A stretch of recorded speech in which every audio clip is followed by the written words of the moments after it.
in time. Hey, everybody, including Michael Stengel, who is now listening. We are here for some Monday night Shadowdark with Ken and Vance and Tim and Mike. Absolutely. And I'm going to flip over here. Make sure I've got my. If I can remember how the hell to do that. No, I'm checking on. There we go.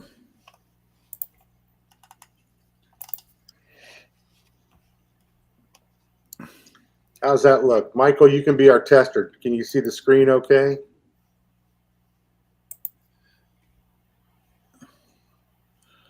Oh, God, I hope you didn't leave already. I can see it okay. Yeah. Yeah. Just same as last time, so we're good. Yep. We were just saying, Tim, we don't have anybody. Well, no. You're small enough. Maybe you'll have to ride Mumble Shell around since. I don't even know who Mumble Shell is. I'm going to assume from all the turtle pictures he's a turtle. He is a turtle, a talking turtle. Yeah, no less. Talking turtle. All right. And Paul befriended him with Zal, his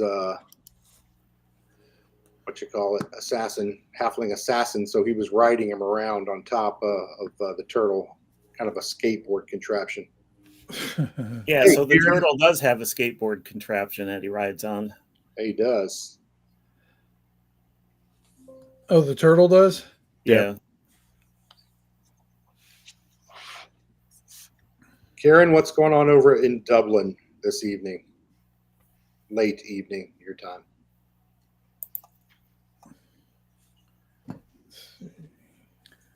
So,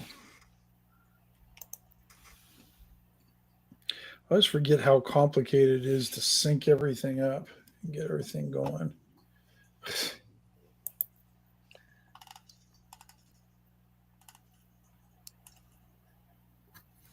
There we go. I assume you're taking those dead skellies off from last time, Ken, right? Yeah. So where are we at? We were heading south, right? We're down here. You're actually... Are we up here? Yeah, we you're were up that... in the barracks up here, yeah.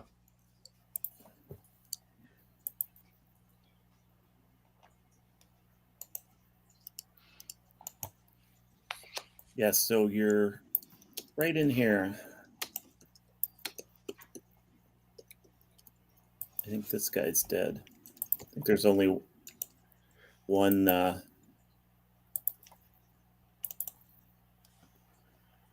kobold left.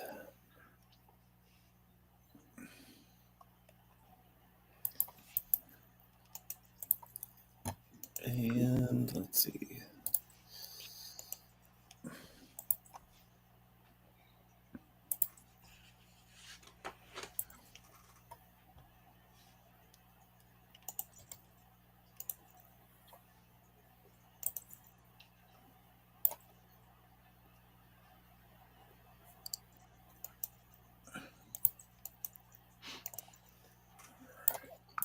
Got that And about there is a...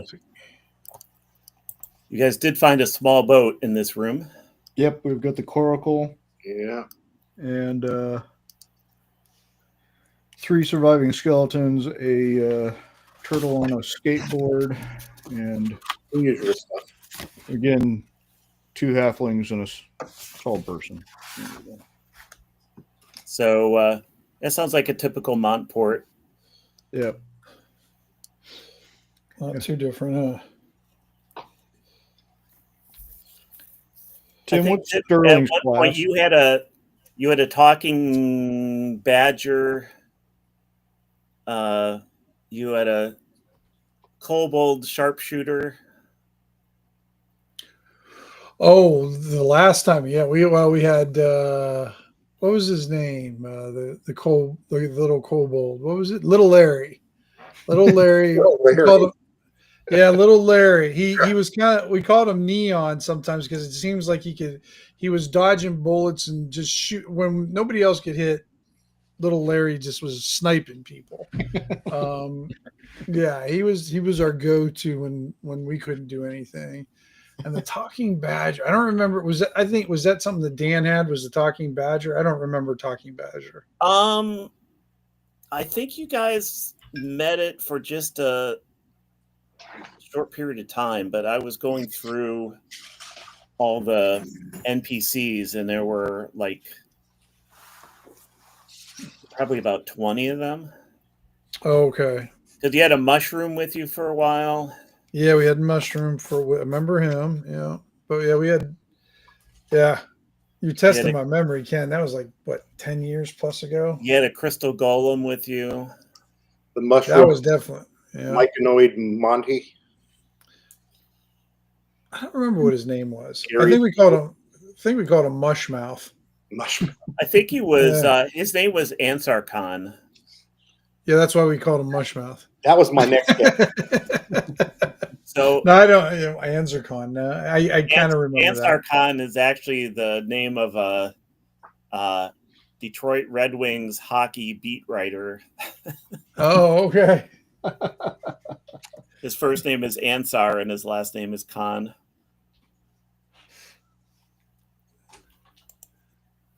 Here we go. Looks like you guys got a little further. Yeah, Yeah, this is actually the room you guys found little Larry in. Oh, really? Gotta get my character. There he is. Hey, Ken, refresh my memory. What is that thing? The big black thing there looks like a coffin or something. What is that? it's the boat. Oh, that's This? Okay. That's the boat. Thank you. Does the boat fold up? No. It's one of those little okay. round donut. Well, not donut, but the round Irish Welsh things. I looked for a picture and I couldn't. I was kind of found in a one. I rush. just I did couldn't find one. But Yeah, I just did a search for it. The Wikipedia page had actually a pretty good little black and white drawing of one. So, anybody want to do or we haven't started yet, have we, online? Yeah, we have been. Yeah, we've been talking okay. live. So 7 minutes and 40. Don't say anything bad about our watchers and listeners, Ken. Yeah. We have the most intelligent and best looking audience of anybody. They are. They're a snappy dressed bunch with straight white teeth, combed hair. All their hair. Yeah. Well, Hey, now. That's always questionable, huh? Or all of someone's hair. Yeah. So, Mike or Vance, either of you want to do a summary?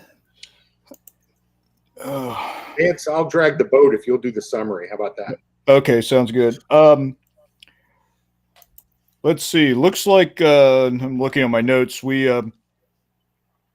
started out, in a couple of chambers that had mosaics of the, essentially became the 4 classical elements on them. That was this one up here had that. This giant room. Fended off at least, cobalt attack in the first kind of big room and discovered Mumble Shell the tortoise bound up in a large bag along with his crop of mushrooms, which we harvested. And then we continued our search for this underground lake or pool that people were interested in, and got set upon by more kobolds and their pet spiders. It was just a comedy of errors, and then we got news that got word out of them that their king was seeking artifact that would hopefully make him immortal or something like that in the that was located in this lake, and then more kobold combat. We had Barrymore, the kobold, on our side there for a while, but then he was slain in the next combat.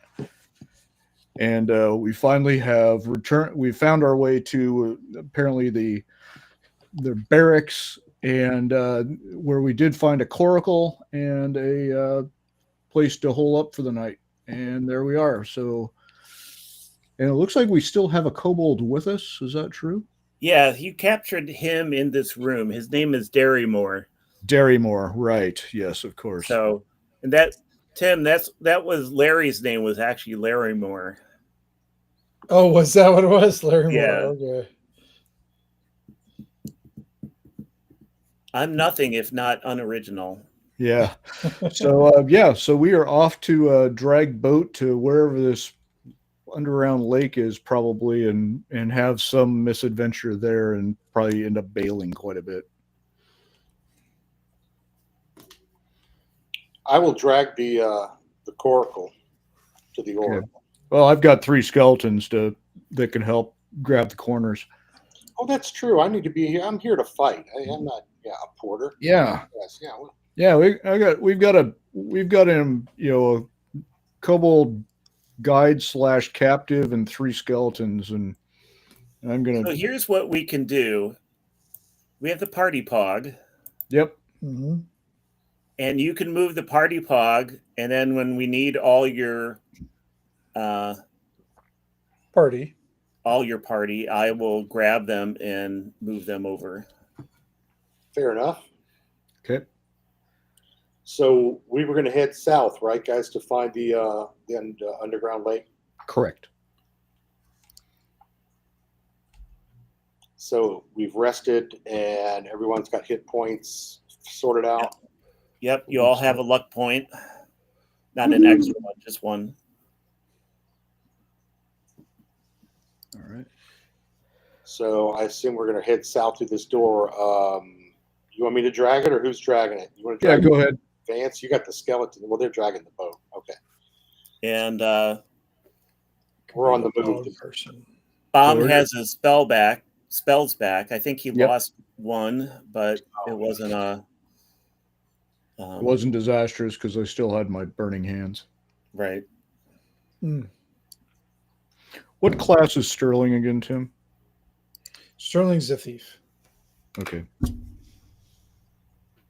was thinking he was a spellcaster for some reason. Okay.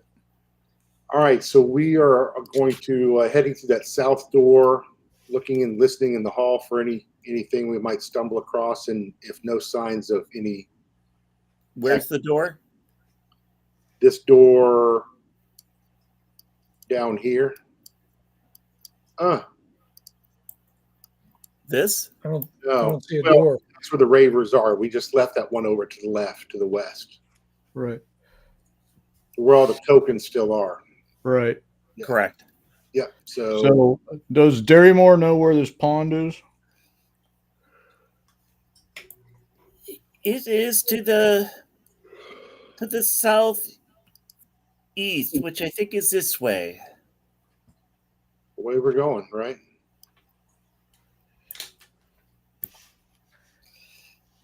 Any idea, Darrymore, what's on the other side of this door? Or I guess we've been in there already, but Yeah. There were some. Well, I guess there wasn't anything in there when you went through the day before. and I'm sorry, Tim, what was your character's name again? Your halfling? Sterling. Sterling. That's right. Sterling. Yep. Sterling, you want to run up front with my barbarian guy, and we'll kind of be the advance guard through these doors and such. All right, Ken. This is one we've already been through, though, right? Too, Ken. It is. Yep. Was it Yep. open when we? Is it open now, or did it close? If we went through it. Yeah, it's open. Yeah, you can go Okay. through it.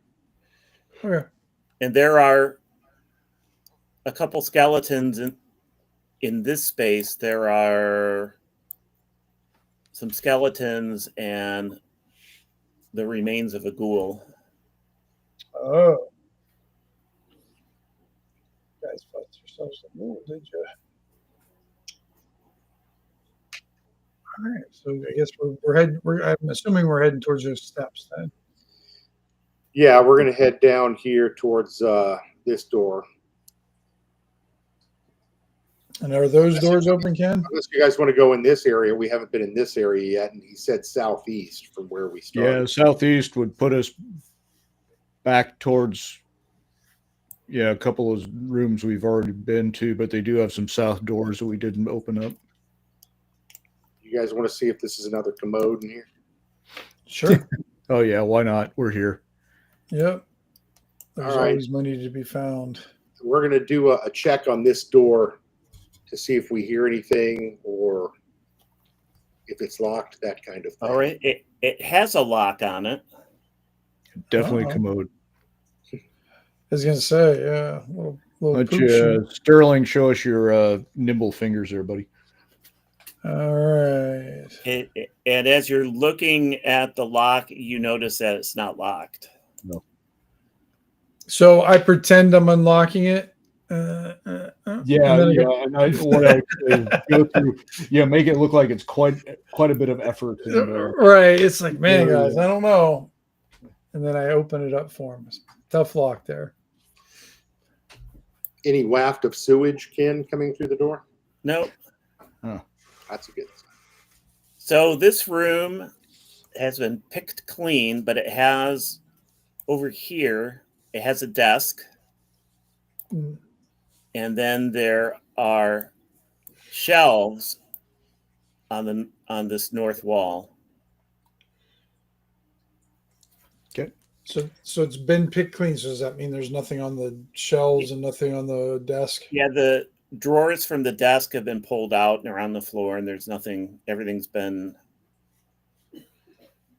I'll just double check the desk to see if there's any hidden compartments. Might as well do the whole, just in case there's secret, slidey parts on the drawers and stuff.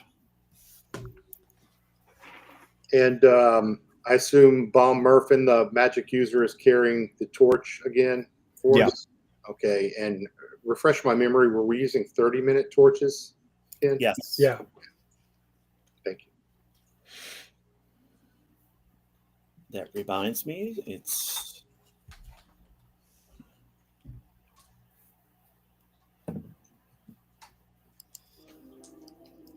This is my least favorite thing is the timer on my phone sounds just like my alarm clock on my phone. Yeah, there's actually a site where you can put in Shadowdark torch, and it has the timer set up right there for you. And it's funny because I think the torch actually burns down too. Oh, cool. Yeah, and you can set how many minutes you want. I haven't been there in a little bit, but sort of thought I remember something like that. All right, so do we find anything skimming around through the rubbish by the desk and the bookcase? You do find that there is a small compartment on the bottom of the desk. I think that was Sterling. I was checking out the desk. Yep, so I'll do that. Anything fun? Any funsies? I found something here. We'll see if there's. Didn't look like they found this one, but we'll see. I'm just gonna put the torch timer in the thing. It's just a goofy little website. That's all it does is shows a torch burning.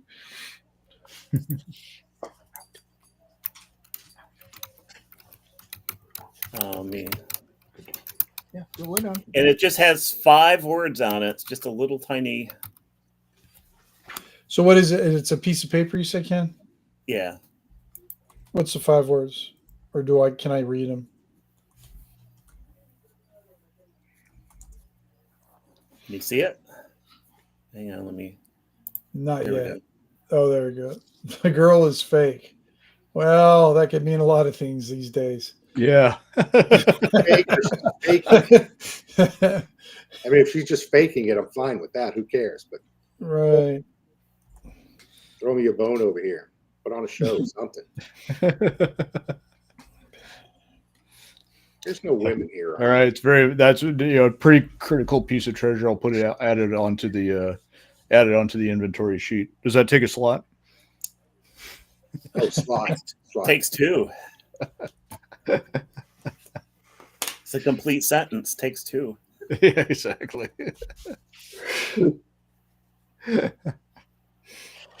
All right. We're going down a deep, dark hole in more ways than one. Yeah, let's just keep moving along. Does the room? My account, I don't want to get demonetized. I'm just curious, Cam, for the room. Like, does it look like it was like a particular person's room, or like was it a dwarven room, or it looks like an office. Has a desk, a chair, some shelves. Right. So probably a dwarven one then. Can we detect any languages from the books or papers or rubbish? Well, it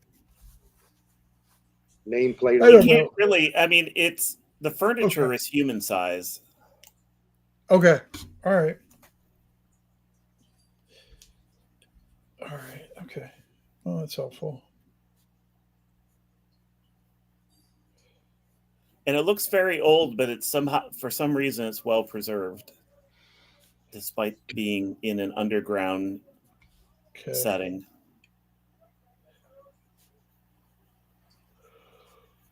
All right. Guess we can move on now. Yep. We can do the Crocodile Dundee test on her later. That's not a Sheila. That's a bloke.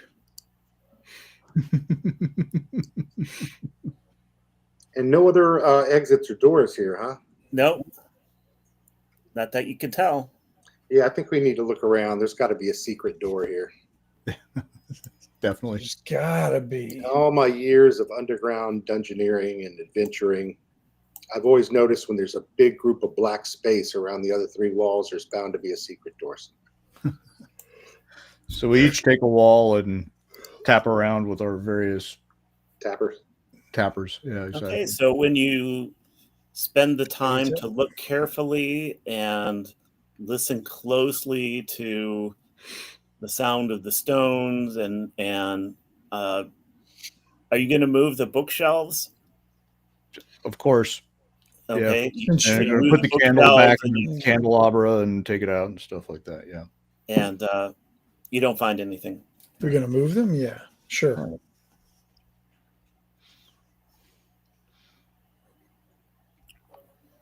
So we don't find any secret doors on any of the three walls? Nope. Okay. So somewhat disheartened, we leave.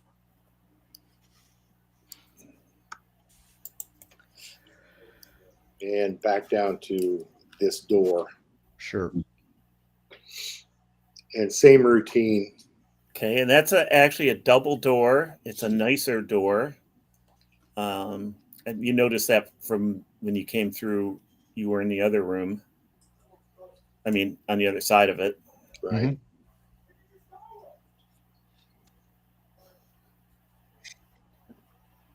Is there a handle, a lock? There's a handle. All right, so Beauregard has axe in hand, and under torchlight, he'll try the handle. Is it push or pull? It's pull. It opens towards you. Okay, so he starts to pull it open slightly and peer inside, looking for light, listening for sound. I don't know why I'm doing this. Sterling's sitting there going, "Hey, I could do this," but no, you're. That's because you're taller and reach the handles easier, and yeah, and make a good shield. Yeah, I'm a big impatient Nordic bastard.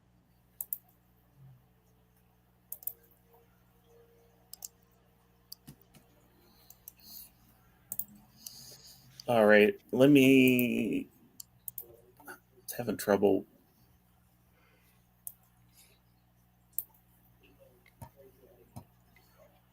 Your fog of war being stubborn. No, it was just I had downloaded the fourth cursed scroll, and okay, as you're opening it, you hear in common, you hear, "You may come in, but you need to move slowly." It's really the only way we do move. We've got a tortoise and people with short legs. I should ask if I can keep my shoes on. All right, so Beauregard pushes the door open and starts to move into the other room. Should we go to Okay. individual tokens again, Ken? Depends on our actions in the next I was couple gonna of say, minutes, I think. depends what we say here in the next few minutes. Huh? Okay, and there are four humans in the room. I see 3. Oh, there we go. So I see 3. Okay. Very sparkly.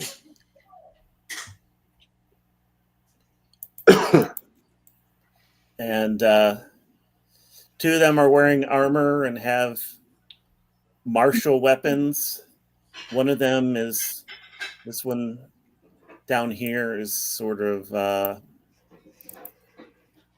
kind of Cleaning? has padded armor but nondescript. And then this one is just wearing dark street clothes. So Beauregard lowers his axe and just says, "Peace, friends. We're just passing through, looking for the lake."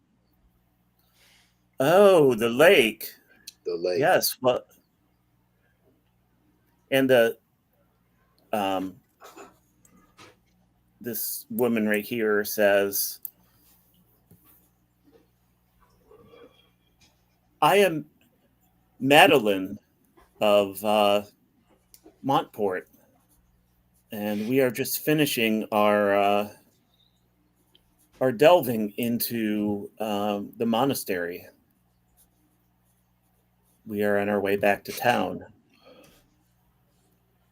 And you notice that both the armored people look wounded. Looks like you had some trouble down here.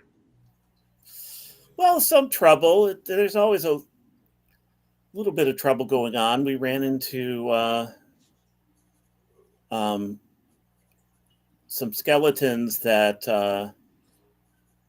can shoot flames. That was unpleasant. Ooh, that sounds fun. And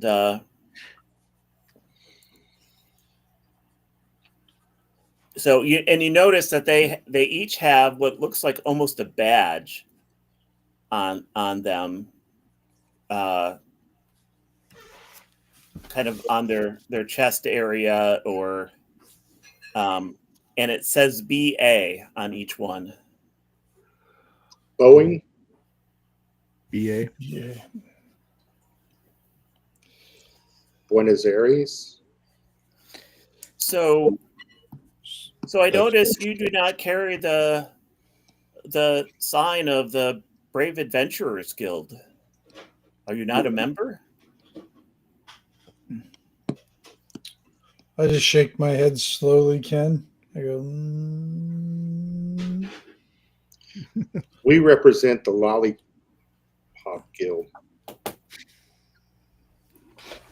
You wouldn't happen to be necromancers, would you? They're looking at your skeletons. No, but it's just a hobby.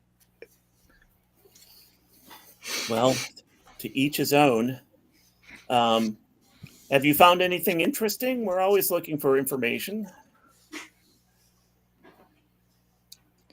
Just a talking turtle and these skeletons. Yeah. And a boat. And some empty bathrooms. Yeah. It's been very unfruitful for us. Oh. Yeah, it seems like there's a lot of delvers about, and they're kind of cutting into the into the profits. It's making it that it's not worth joining the Adventurers Guild because it costs so much, and then you get very little.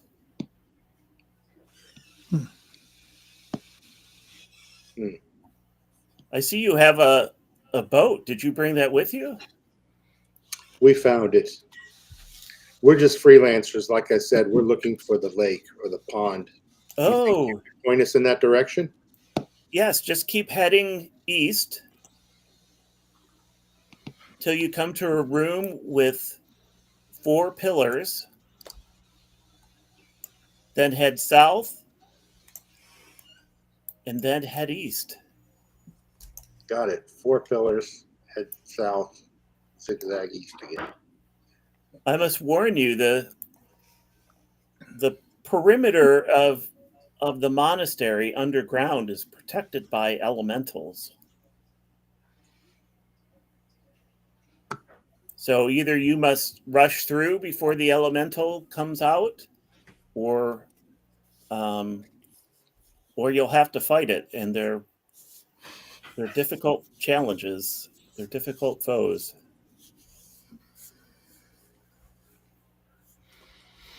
So you must have been encountering kobolds to know about the lake and to get this boat. We did.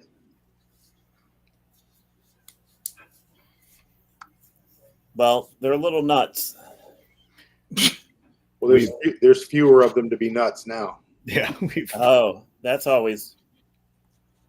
And they look at Darrymore and they said, "Excuse me, but that's welcome news."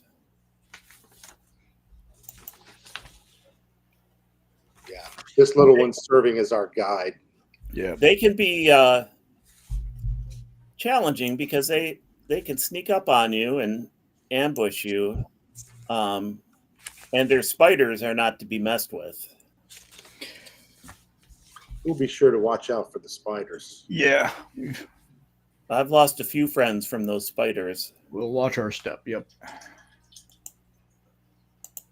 So, well, good hunting.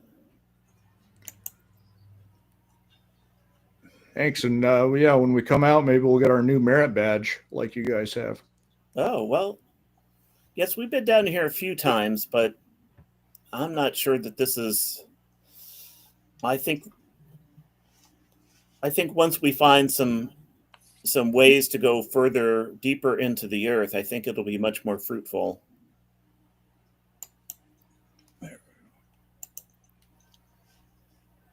Well, farewell, friends. All right. Thank you for the information. Likewise. Safe travels, and have one for us while you get back to the pub. So, I didn't realize how deep I was making her voice. Gotta work on those lady voices, Ken. I just look at my piece of paper and look at her and go, mm-hmm.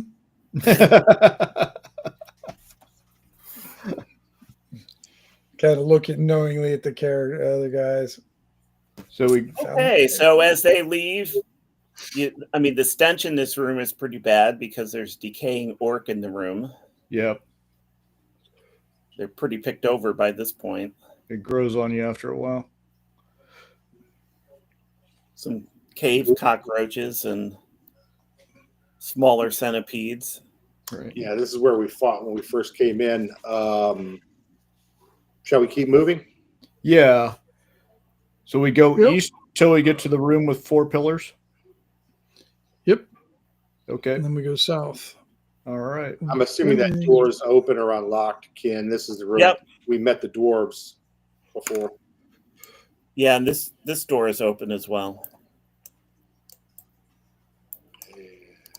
And is this door. Okay. And this door. All right. Yeah, we'll just keep going and keep an eye out for anybody jumping out from the doors. Come on, touch me, babe. Okay, so that door is open.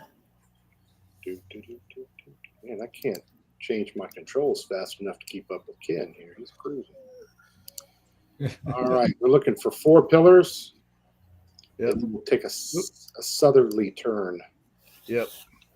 Yep. Not been down here before.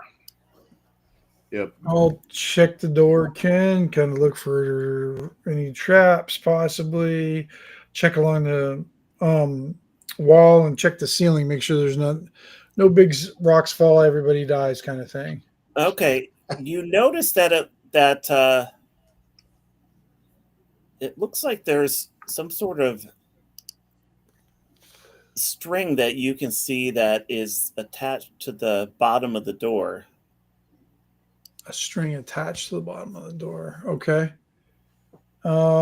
Is it on the which it must be on our side then, I guess? Well, the string, you can see it on the bottom of the door, but then it goes to the other side. You can't tell what it's attached to. It's on the other side of the door. Okay. I just tell the guys to step back for a second. I point at the string. I'll get out my dagger and cut the string. But keep kind of ducked down just in case something like bashes in the door. Okay, and you hear all these like metal clanking on the other side really loudly. Okay. And then I'll try to. Is the door locked, Ken, or is it open No, up after you can open that? it. Okay, open it up. Okay, there's some rusty pieces of armor, a bunch of them laying on the ground, all strung together. And there is, oops, that wasn't. So basically, what I did is I set off the alarm before we set off the alarm. Right. Yep. Well, you definitely diffused that trap. Good job. I did. But it was successful diffusing of the trap. Yep. But I will for my bonuses and later. We'll put down your performance review.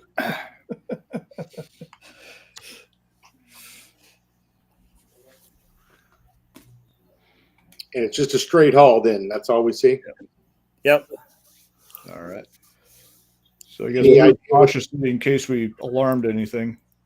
Yes, just in case somebody didn't hear it.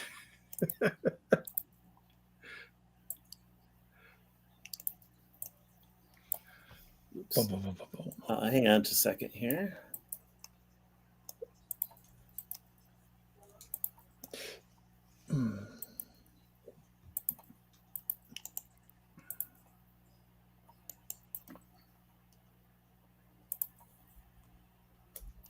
Let me get my fog of war here.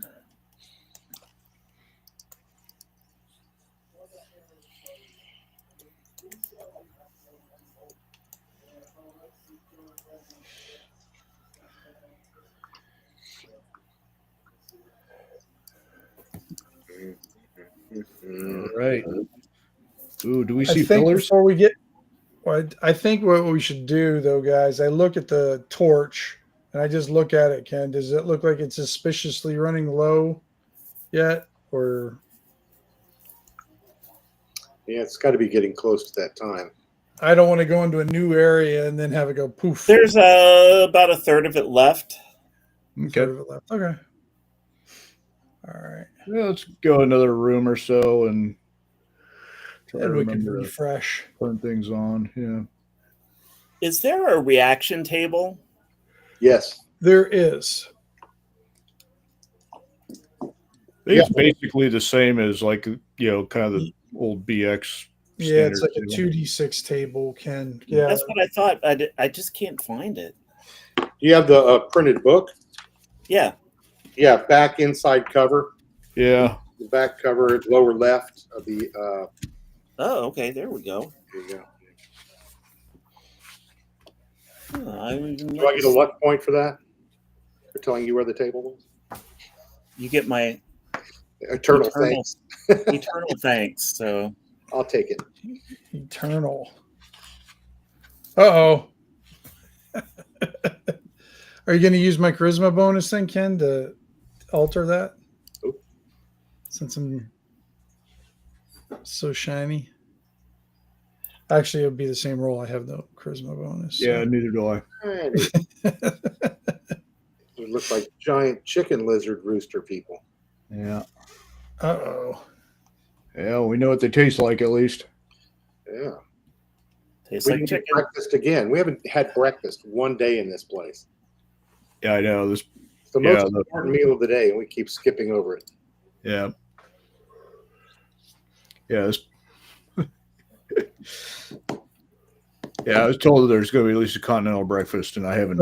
I was gonna say, where's the continental breakfast at least? Yeah, Okay, I want at so least a Danish or something. God damn it! so who was the character that spoke reptilian? I believe I do. Just a moment. It is not me. Yeah, I speak. Yeah, I speak Draconic and Reptilian. Yes. Okay. Sleaze You staff. hear in reptilian, get ready, they're coming. And I reply in Reptilian, "We're here."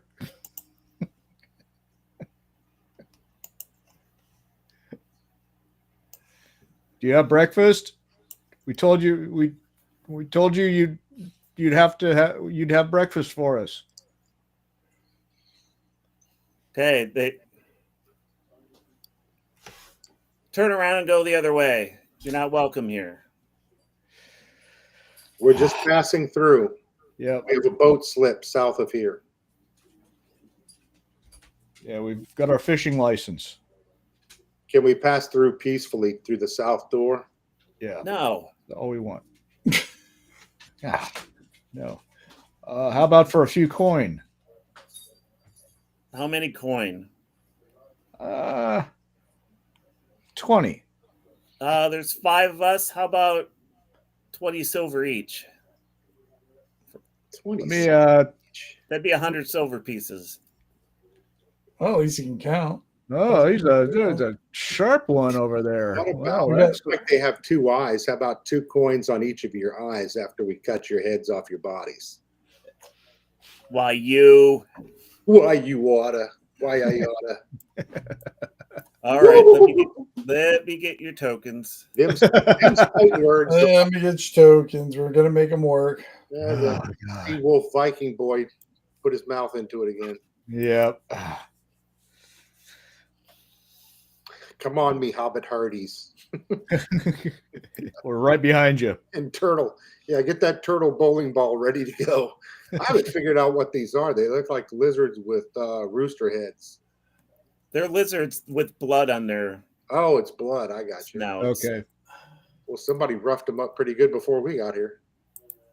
All right. Or so they let roughed me- somebody up before we got here. Yeah, and the blood just There's a splattered. skeleton there. There's my Sterling here. character. Here's Huey, Yeah, I got Huey at least. Bomb McMuffin. Yeah, Here's there's Dewey. So you can arrange these however you wish. Okay. Just put me in front so I can go get somebody with an axe. Oh, that's great. Yep. Put me in the back. Thanks a lot. There you go. Now I'll be bravely surrounded by my loyal minions. Oh, Sterling, I got to make your. There you go.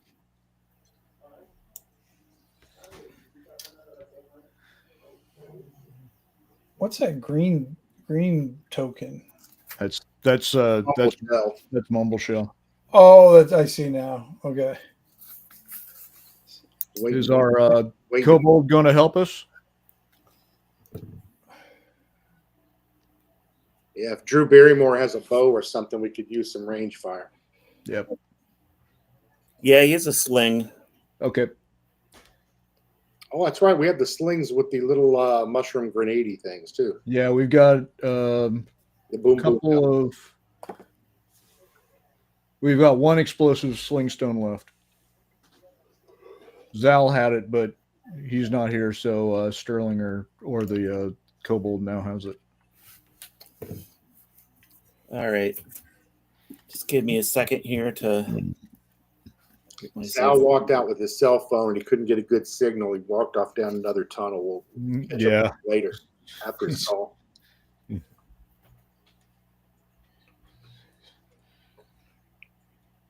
All right, quickly, what's our plan here? I just ran straight ahead with my axe at this guy. I assume somebody's going to come. That sounds like a good plan. I was gonna say that I'm sounds beyond good. that part of the plan. You guys, somebody want to go left and right and take care of these guys before they encircle me? I thought of that first.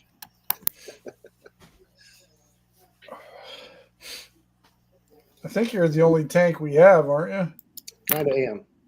Well, unless you count Mumble Shell, if you use him like a bowling ball, which did work last time. Yeah, we. Well, your skeletons are all because you had a. Yeah, they're able. They're Oh, back. they should be back up to points too, right? They recovered. Yeah. Okay. Just a moment. Let me buff them back up to less dead. What did you had a ring? Yeah, I got a ring that controls Yeah, them. you had some sort of ring of control that's keeping them Yep. amused and charmed. Right. They find you So, charming, whereas we don't. yeah, so I'm gonna make while he's getting their thing, I'm gonna make a bunch of like total nonsense and draw the skeletons forward to make it,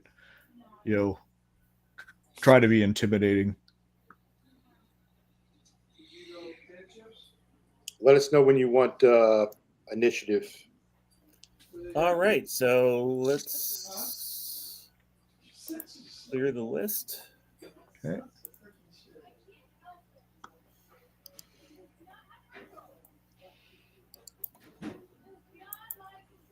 Continuing with my shitty initiative rolls.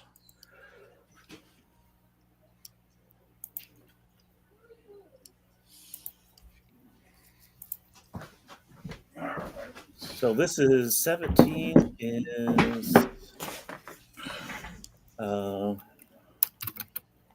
dairy. Oh,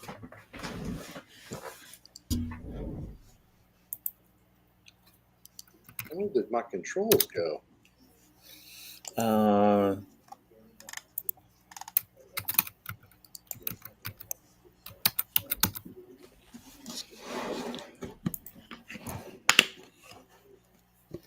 They're 11.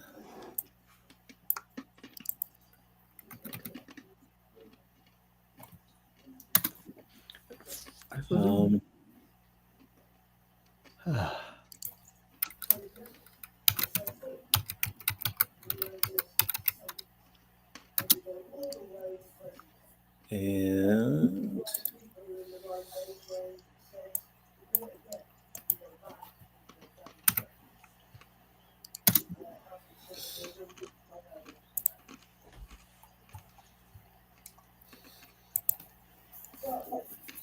all right. Well, yes. Uh-oh. Ready? I knew we should have let him torch. Nah. Oh, Uh-oh.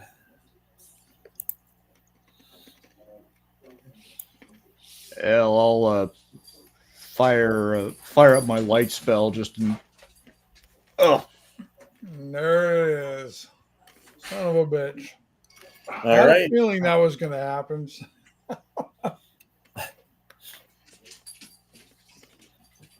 I trust one of you guys have a torch back there. I've got torches, but I'm also right in the face of yeah, I've got breath. a lantern and I've got my light spell, so I'll probably just defer to that first round. Okay. Well, Darrymore can see. Yep. I was going to say, Darrymore, pretty good to go. So he's going to sling a stone. Yep. Hopefully not at one of us. And it missed. Okay. All right.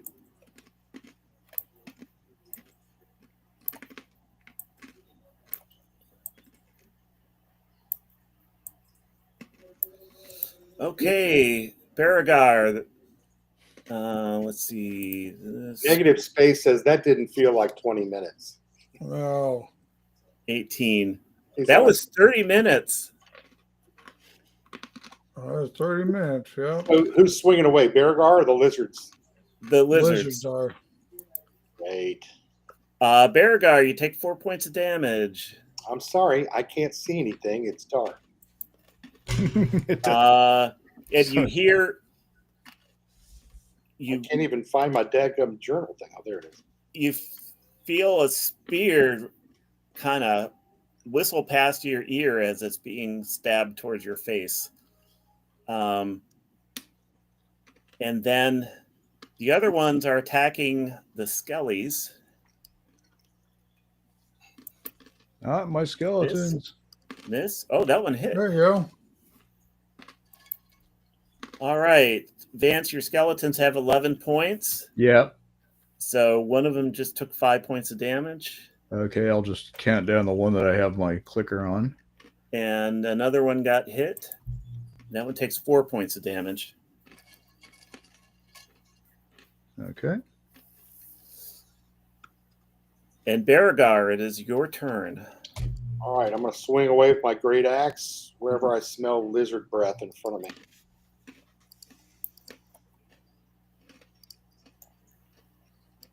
Okay, well, swing again. It's disadvantage. You're in the dark.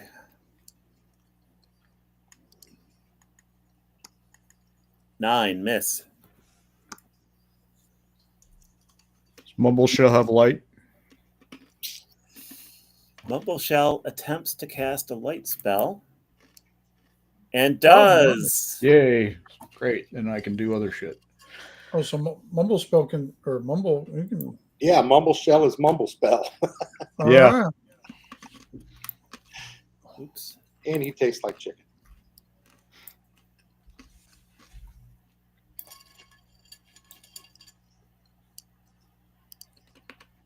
I don't know what's going on with that map thing. I got to figure that out. There we go. Let's try that again. All right. Bomb. Just going to magic missile one of the guys that's close to me. It's the one, maybe the one between Baragar and myself. Okay.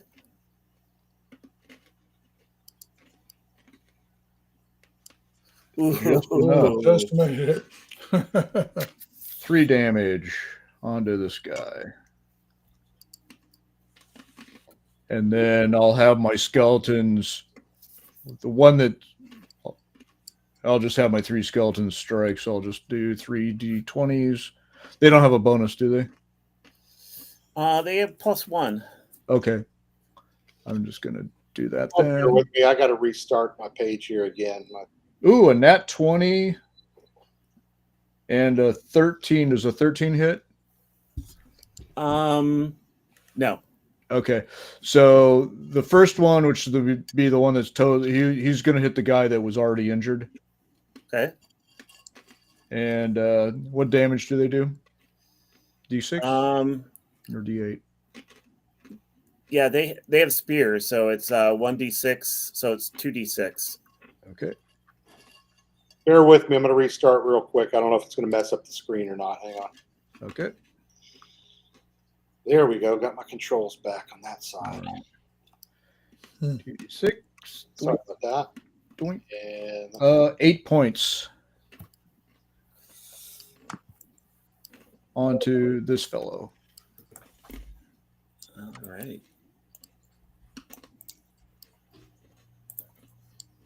And he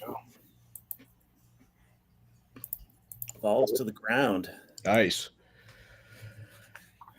Nice. Yell, flee while you still have the chance. Sterling. Well, I got one that's kind of catty corner for me, so I'll shoot that one, Kim. Okay. Looks like he's getting a little too close for me.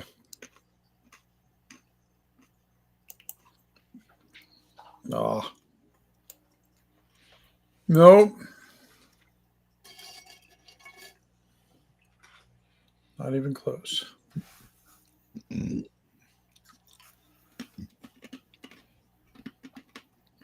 All right.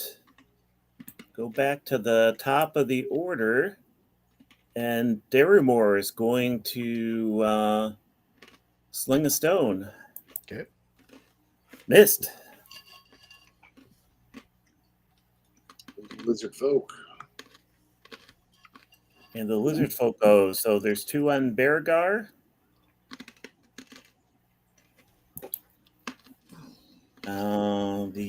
let's see, 13.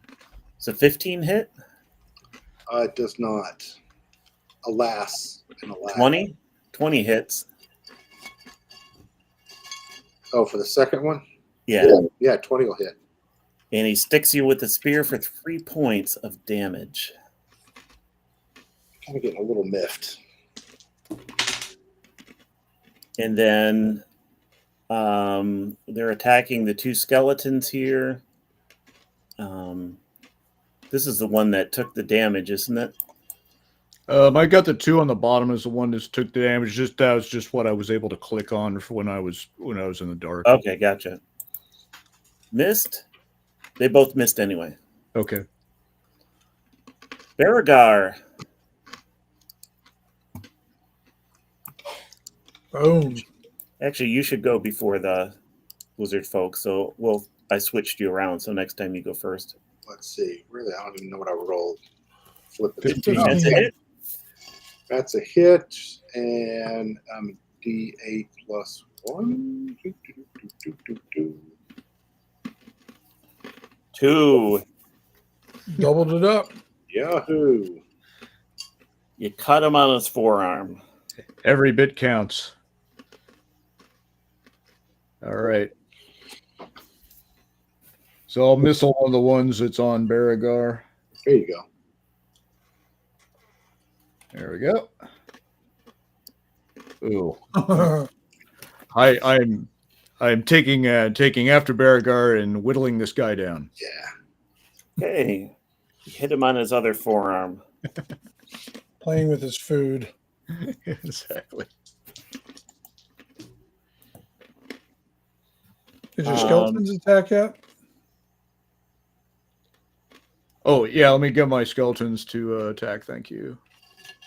So they will attack the 2 that are to the south. 1, 2, and 3. Nope, they will not attack the ones to the south. All right.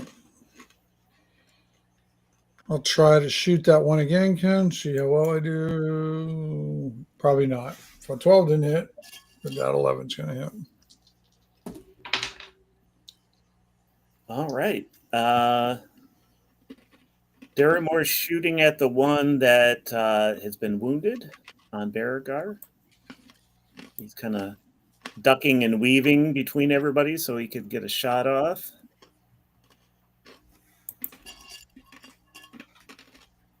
Hey, Slingstone hits.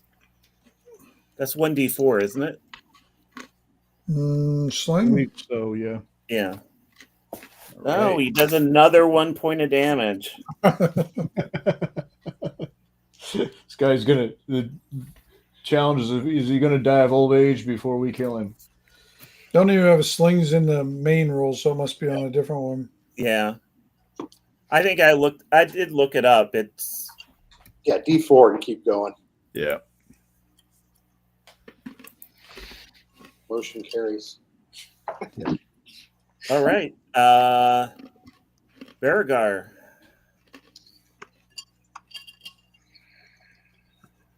Attacking again. A 10. That's a miss. Damn. And the lizard folk go. There's 2 on Baragar. That's a miss. That's a miss. And then the 2 on the skeletons. That's a hit. 4 points of damage. Okay. Let's do And- that one. And that one, this one stumbles.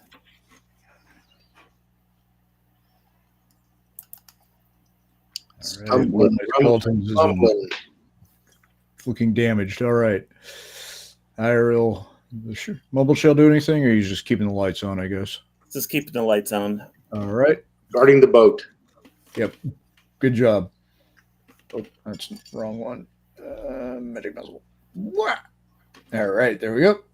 Again, towards the one that I injured previously. 3. There you go. All right. Okay, starting to look wounded. That's one's been hit like 1, 2, 3, 4 times. I was gonna say, I think that's slowly wearing him down. My skeletons continue to charge forward. And Well, that's how the Grand Canyon was carved, very slowly over time. yeah, got one hit. Okay. 6. boom, boom. And that'll probably be on one of the ones that's down here that's close.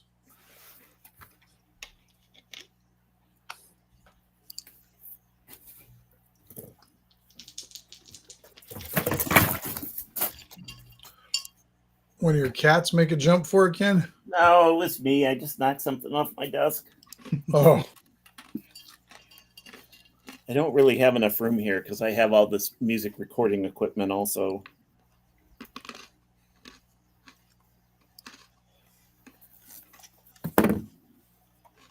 All right, let's see here.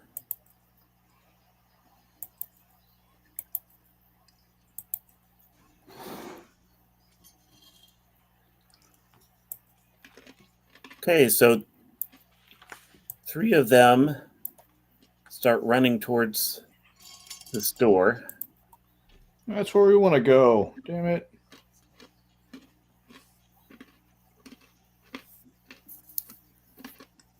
was it their turn, Ken? Because I think Sterling, I think it's your turn. yeah. So I will shoot, of course, the one that hasn't run yet. So. Ah.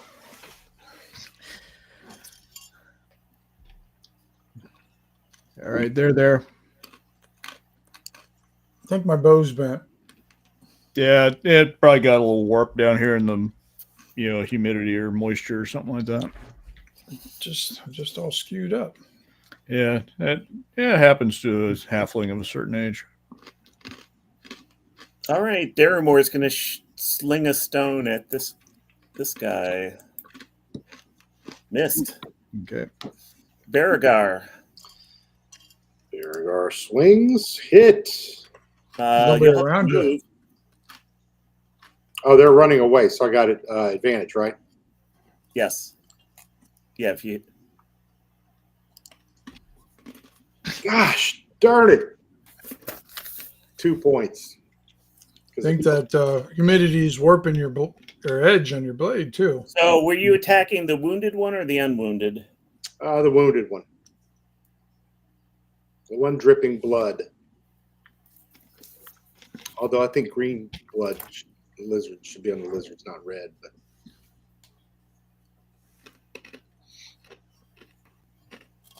But let's see. Okay, the lizard folk go. There's one left. He's going to attempt to get to this door. They're all kind of pushing and shoving at the same time.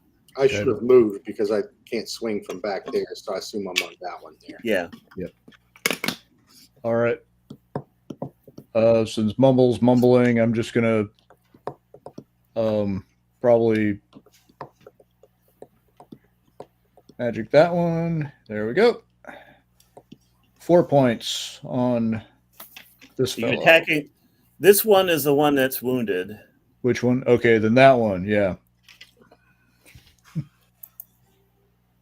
Is that enough to wound him to death? Yay. And then I will move my skeletons up, and they will gang up on this guy. Once, twice, 3 times. So 14, does that work? That hits. Okay. 5 points of damage. That one was also wounded. And you did just enough. Nice. The other 2 are not wounded. Okay. Yell surrender. Okay. And they drop their weapons. All right. I didn't want to have to attack him again because I just didn't want to really, I do. It's the only way I can get some hit points back. No, overkill. we have the magic mushrooms, though, don't we? Yeah, we do.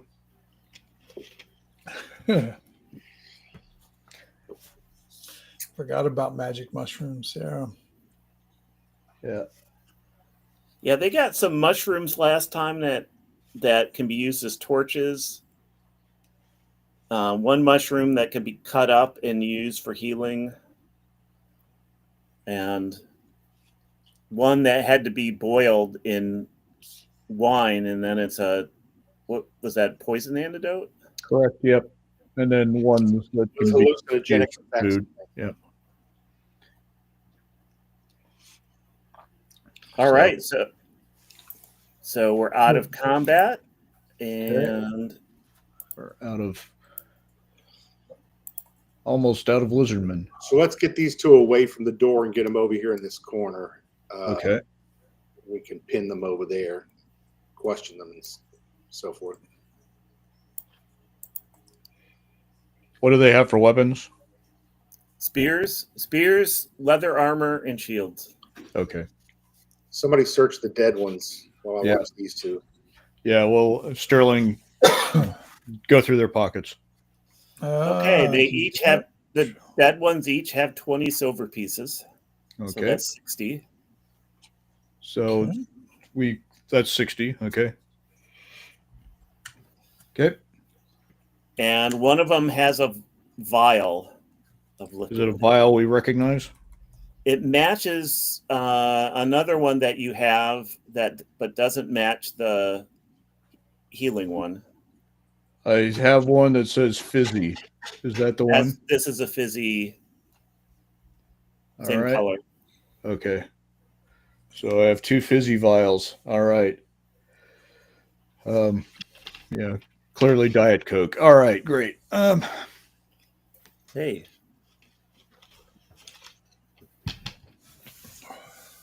All right, what do we want to ask you, fellow? We asked them, are there more of you? And where are they? Speak quickly. There is just us in this place. We're trying to figure out what the kobolds are after. Yeah, so are we. Plus, they're good eating. Yeah, but I can't say one way or the other on that one yet.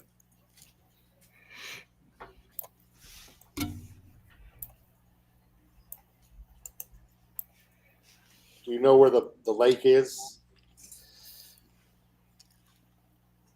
Through that, okay, they point to the door in the south. Through that door, What's on the other side of this door?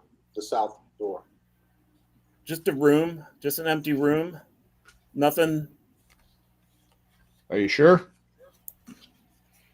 So We which just way to the lake? came from there. Yes. Okay. All right. Which way to the lake? East? East door?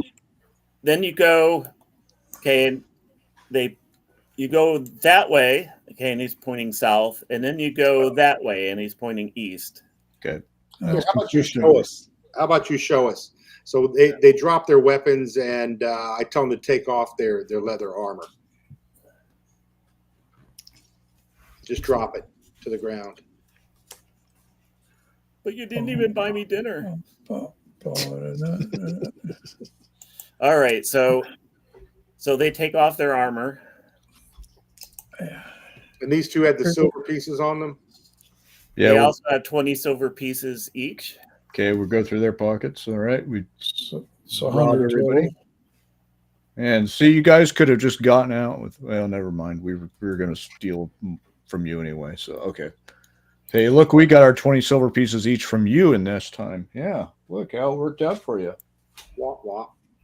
Yeah.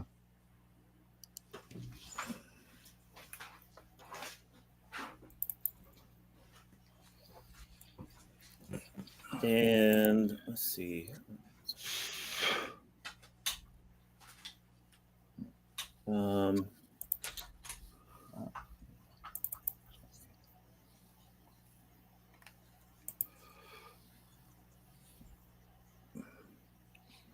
So Vance, move. Who's the skeleton right below me? Can I switch places with him so I'm right in front of these two? Oh yeah. Thank you. That's my beaten up skeleton anyway, so I'm just gonna move him to the back. So I asked them, Ken, which one of you is going to show us the way to the lake and lead us there? I'll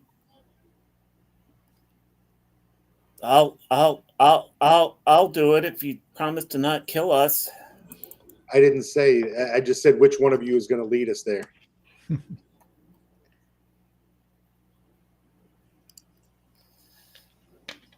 Oh, we got a poll. Huh. So, one of them also has a document on them. In Lizardese, Sleestack. I just need to load it into.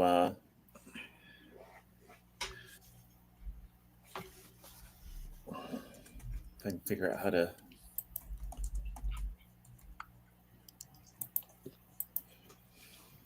Let's see.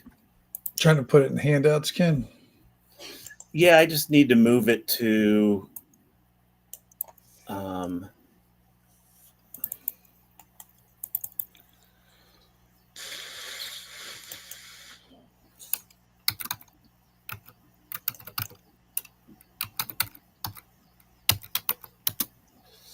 Okay. Now I just need to put it in handouts. Okay. Handout, and then we're gonna.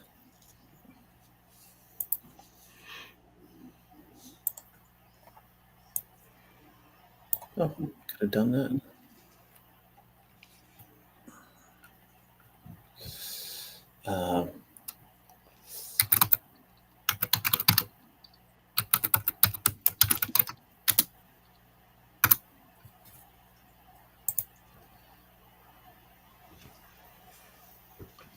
Let's see if this works.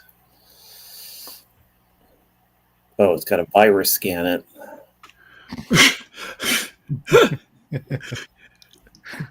Well, Montport's not going to let just any document in it. It's like, well, you hand it over.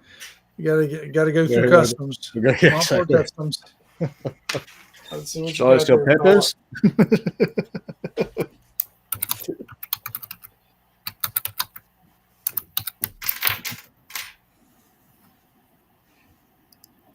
Unbelievable. Still.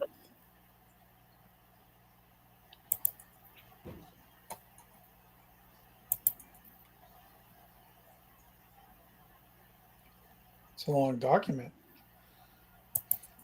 Yeah, I didn't know these guys could read that much. Wow.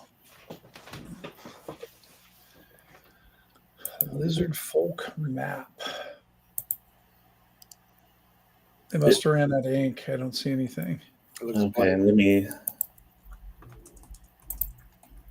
The chance of these two living is going down precipitously by the second.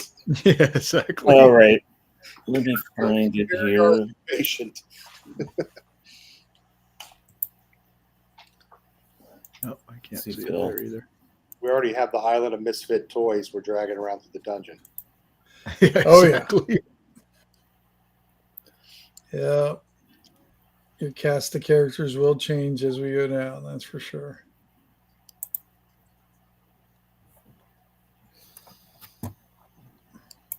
I don't know why this is not letting me.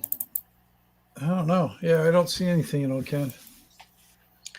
So they have a map. You want to just freewheel it and tell us what it looked like? Freewheel it. Well, whatever. Oh! Here it is in here. It's just it popped in there twice. Let me.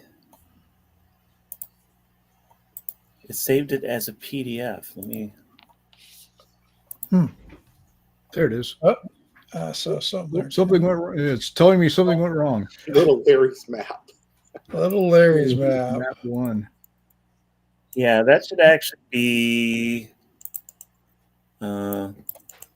Actually, be lizard folk map. I just see There. something went wrong. Oh, okay, there we go. Oh yeah, I remember this map. Yep. If I remember correctly, we had this map forever, and it took us forever to find the damn place. We just, for whatever reason, we couldn't get there.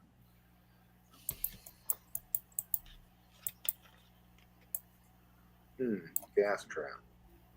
Oh, that's positive. Where are we on this map there, young lizard folk? Okay, he points to where it says water, Okay. and he points to there's a little figure of somebody kind of straight up from there, and he kind of points to that. That's where we're at, huh? Okay. I don't remember if we went through a gas trap or somebody else sent it off or whatever. Well, but either way. Yeah, why don't you two fellows walk in front of us, and we're just going to take a little stroll to the lake then.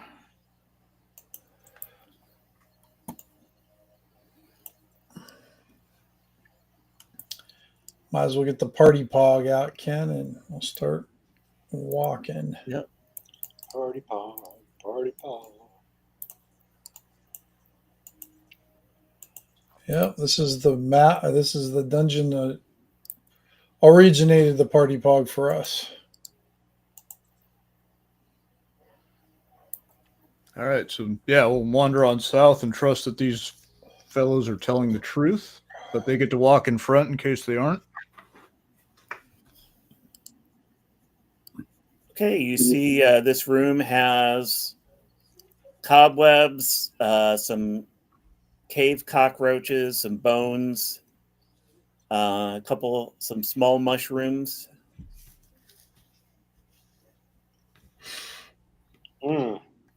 Mumble Shell, you know anything about those mushrooms?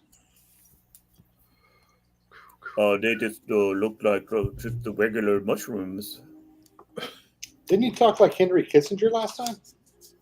I'm trying to remember the voice. You have to do the monotone if you were to talk Kissinger. German accent, but it's very droning and monotone the entire time. They just look like. There you go. Okay, thanks for correcting me. You found it. You found it again, Kim. You found his Mumble's voice. Yes. Do a Casper Weinberger now. Then Rumsfeld. Well, so there is those are just ordinary mushrooms, nothing special. Okay. Well, we'll. So this room doesn't have it's only got an exit out of the east. I was going to say it's torch time again, isn't it? Soon. I was just thinking that. All right. Well, that was a magic spell. Yeah, that was a magic spell. Let's see if you can fire the magic spell up again just to save torch. Yep.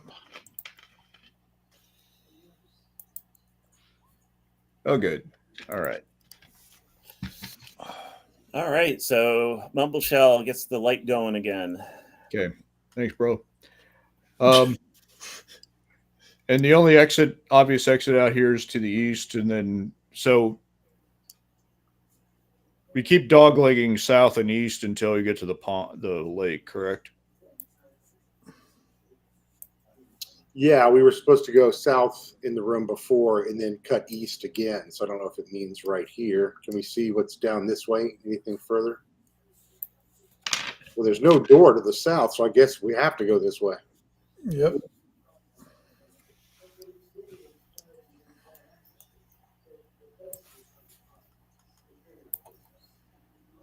Okay.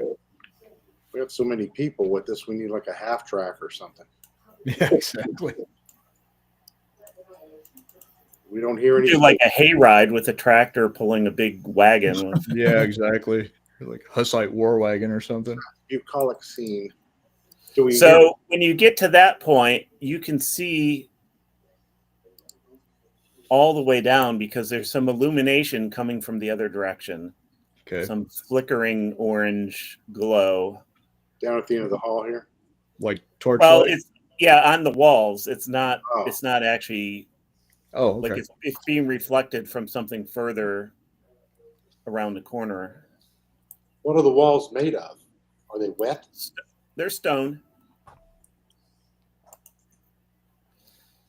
Yeah, so like you can see like here and like all around this whole area, like it looks like there's something illuminating or burning or something from this direction. Hmm. Well, before we get into the middle of anything else, can I get one of those healing mushroom Yeah. shakes or whatever they are? Yeah, exactly. Tablets. Yeah. Who was the keeper? We have let's see how many they can be cut into thirds. Okay.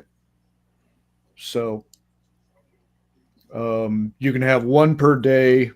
To anything more doesn't do anything. So Well, I'm down 7 hit points. I'd love one. okay, so I give you a third of a mushroom. A fast-acting, full strength. Fast acting D4. Oh, you want me to roll it? Yeah, of course. Yeah.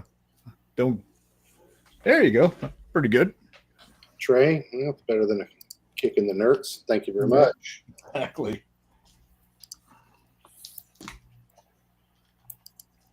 All right, thank you. So the two lizard folk are talking quietly to each other. What do I overhear? You overhear them saying, "This is really dangerous down this way." Yeah, that's why you guys should just continue to walk in front of us. What's the danger? What's waiting for us down here? There's a big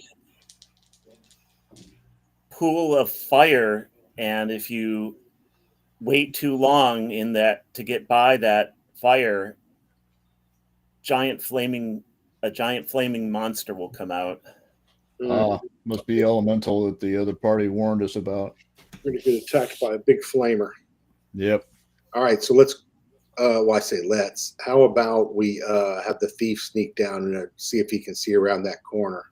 Yep. Lay of the land, and then we can figure out where we think the fire elemental is, so we can sprint by it. Or maybe not, because Ken is grimacing, and I can see him on his camera, and maybe that means we're about to hit. If I can read expressions, I don't. Grimacing because I've been sitting all day at work, and now I'm sitting. Ken is suffering with piles. Deep vein thrombosis. Right. Well, Ken, get up and stretch, and do some deep knee bends or something. Well, I'm do a little dance. I should have let you have the mushroom. So who's going down to look? The thief goes first. Oh, the thief goes first. Huh? We kind of volunteered Tim. Yeah, we volunteered Tim. Is the thief amenable to this? The thief is amenable for this, but hesitantly so. But I figured, you're fine. You're fine. Figure there are, worse places to be. Okay, so you go down there, and I'll try to do my sneaky sneaks as much as I can. You want to bring one of the lizard guys with you? Have him follow you down there? No, because then there's no point of sending me here. Well, he's like. So you can see into this room, and it looks like there's a low wall, about a foot high above the floor, and then there are two columns, one on either corner of it. Okay. And inside, it looks like just a giant barbecue pit. And from what I'm seeing, Ken, I'm just seeing so it goes right into the wall there. Then, Ken. Well, unless you're going to stick your head all the way in. Yeah, I was gonna sneak all, so I could try to be in stock because I want to see what this thing is here. I'm not really sure. That's a door, but that is a door. Okay, it's a metallic door. Okay, so I got a door to the north, a regular door, a metallic door to the west there, And then we've got 4 columns and a giant barbecue pit. I'm gonna guess he's in that barbecue pit, but I'm not. How tall's the wall around the barbecue pit? This this wall right here, it's like a foot high. Okay. It's almost like a like a landscaped wall or something. A landscaping wall. Okay. A low retaining wall or something. Except for the columns, they go all the way to the ceiling. All right. So I report back. So there's a big barbecue pit down there, really big. And then there's a door on the west wall, metal door though. What would happen if we threw one of the lizard guys into the barbecue pit? I don't know. Probably what happens when I put marshmallows in the fire. One of them isn't paying attention, but the other one, the one that seems to understand some common, turns around and say, "What?" Nothing. What you talking about, Willis? Do they have testicles, lizard men? Oh my god! Now look, I'm just going to take the base of my battle axe, and when he says that, I just hit him where he would have them if he did. Okay. With the butt of the hilt of that, just to get him quiet. Thought you were going for some sort of delicacy. Oh, Tim, I'm sick and twisted. I guess I should be, Rocky. Yeah. Thank you. I know your pen is. All right, I'm going to look up lizard Testicles. organs. Why don't you just roll a dice? You got 1 to 3, you no. feel like a cloaca or 4, something. 5, you know? 6, yes. Jesus. Wow. They have a cloacula. Hey, this is a kid show. Watch your language. Jeez, yeah. Can't be just whipping out your coagulas in the middle of the game. It's not bifurcated. And they have Yeah. See, it's an educational. Ivy goes, ew. I'm leaving. She's leaving. I don't need the pen. is I don't know where it's at. just an opening. Just enough. It's just Well, I still hit him down there in that area, so it still has All to right. hit somewhat. And he falls over. Ugh. my coagula. All right, I tell him to shut up unless we talk to him.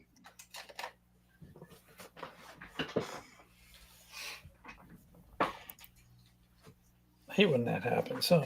Yeah. All right, so Sterling is still down there, sneaking around. We're just waiting. No, I remember I came back and reported Oh, back you to did you come back, what was said. So because they kept on saying something about if we are down there too long, the fire elemental will come out. So We need the to. only thing because I'm thinking if we're going to try to go through that metal door, we're going to need as much time as possible, and I don't know if it's locked or not. I just saw it.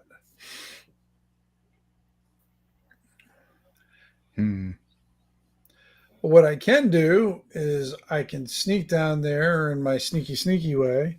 Oh yeah. And it'll give me a little bit of, maybe buy me a little bit of time before the barbecue comes alive.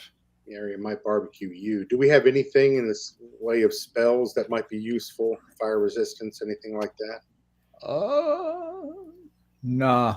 I got protection from evil. I got silence, but oops, sorry. I didn't mean to He's got cast. summon barbecue sauce. Yeah, exactly. Magically mute sound. So at least that way you won't have to hear me scream. Yeah, no.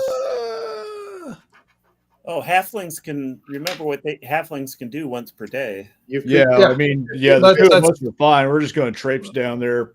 Yeah, that's what I was talking about with sneaky and down there, and it'd buy me a little why bit don't you of time. scout ahead, and if it fails, I can scout ahead. I can do it.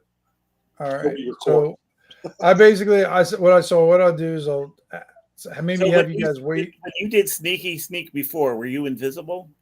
No. I would have told you that. I just kind of looked around and used my kind of stealth mode and tiptoed Gotcha. around and, did a John Belushi as he's sneaking up to Animal House over there, seeing where everything's at. But this time, what I'll do, Ken, is I'll use my invisibility ability and go down to the metal door and see what's going on there. Okay. I have 3 rounds, so you go ahead and count it as you want. Okay. So when you get there, Mhm. there doesn't appear to be any. I mean, it's clearly a door, but doesn't appear to Right. be any sort of doorknob or any particular way that you open it. So there doesn't seem to be a pure way to open it. Right. Is there any? And is it just like 2 doors that are just plain, Ken, or is there anything It's just on a it? single metal door. Oh, it's a single metal door. Okay. But there does. I push on it then, Ken. Okay, and it opens inward. I mean, not toward you, but away from you. Okay. Okay. All right. I'll look to see what's inside. And you see this. Do you have a? Oh, you have the light from the flames. From the barbecue Right. pit. Yeah. So you see this narrow passage. Oh, I thought we were on the other wall. It's a narrow passage. Okay. All right. I think I got enough information because my invisibility time is running out, if not ran out, and I scurry back up to him, Ken. Okay, and you get back just in time. Bloop. So I got the door open, and it looks like a narrow passageway to the back to the west, and then it heads south again. Okay. I didn't see any elementals in there, but I moved fast and tech-tailed and ran as fast as I could. So I guess if we're going to do this, move fast so we don't waken up the fire elemental. Yep. But we got the door open, so we can do a straight Yep, shot. door's open. I will. Don't forget Yeah. Bubble Shell. He's got to go probably first because he's going to move slowly. Well, he's on his skateboard. Yeah, they put him first because he'll go fast. And I will bomb. I will go invisible as well, just to give myself a little bit of an edge as we trot to these doors. Okay. So I'm going to say to get all of you from here to here, it's going to take 2 rounds. Okay. So, Vance, give me a D6 roll. Ugh. Okay. Is that So the you're- number I wanted? You make it to here. Okay. That means no, it wasn't the number you wanted. And Tim, give me a D6 roll. All right. Oh, where my dice are gone. Where'd they go? There they are. Dice D6. 3. That's a good in the between numbers. And you make it to there. Tweener. All right. Ooh. And what are you going to do with the door after you go through it? I'll probably push it closed behind us, just so it Yeah. doesn't notice that the doors are. It's open. oddly, the room is very hot, but the door is oddly cool to the touch. Ah. Okay. Asbestos. All right. So I'm confused. Narrow here. Just the 2 halflings? It's everybody. No, this is everybody. Everybody. Okay. We were just rolling that's what- for the party. Yeah, we made sure we took us 2 rounds, so Ken had made sure neither one of us rolled a 1 or a fire elemental would have jumped out and put us in headlocks. Yeah, it was a group roll. I got you. Okay. Yeah. Thank you. I'm guessing that's what it was, Ken. But Something like that. Felt something like I'm on that. I'd rather Cool. have you roll for your doom than me. I know it's much more fun when they roll their own random encounters and they pop up. That's much more fun.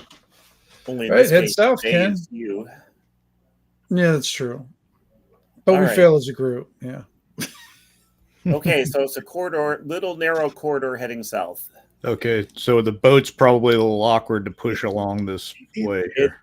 If you flip it on its side, it barely fits down there. Oh, great. Okay, so we're What's the awkwardly big pushing boat this then? boat. So Well, it's round, isn't it? Can't you just roll it? Yeah. Gotcha. So it's like one of those big boats that they use at like it's like amusement parks. yeah, it's like a round shield upside down is what it's Yeah. like a walk almost. so there's a flight of steps going down. There we go. Oh, great. Now we got to take the boat down the stairs. What we can do is put like a lizard man in the middle of it and push him down, and he'll go. Yeah, he just goes sliding down there. Bumpty, bumpty, bumpty, bumpty, bumpty, bump.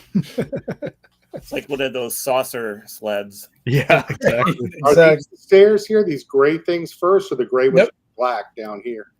Both. They're all stairs. All stairs. Okay. Okay. They're all stairs, and down we go.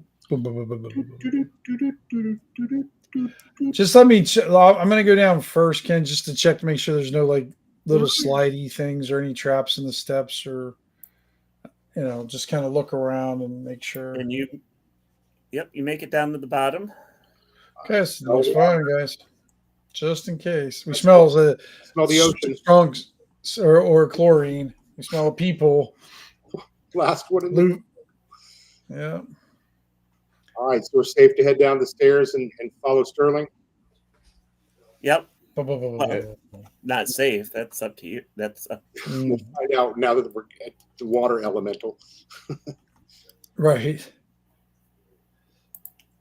I wonder if gassy room was the air elemental.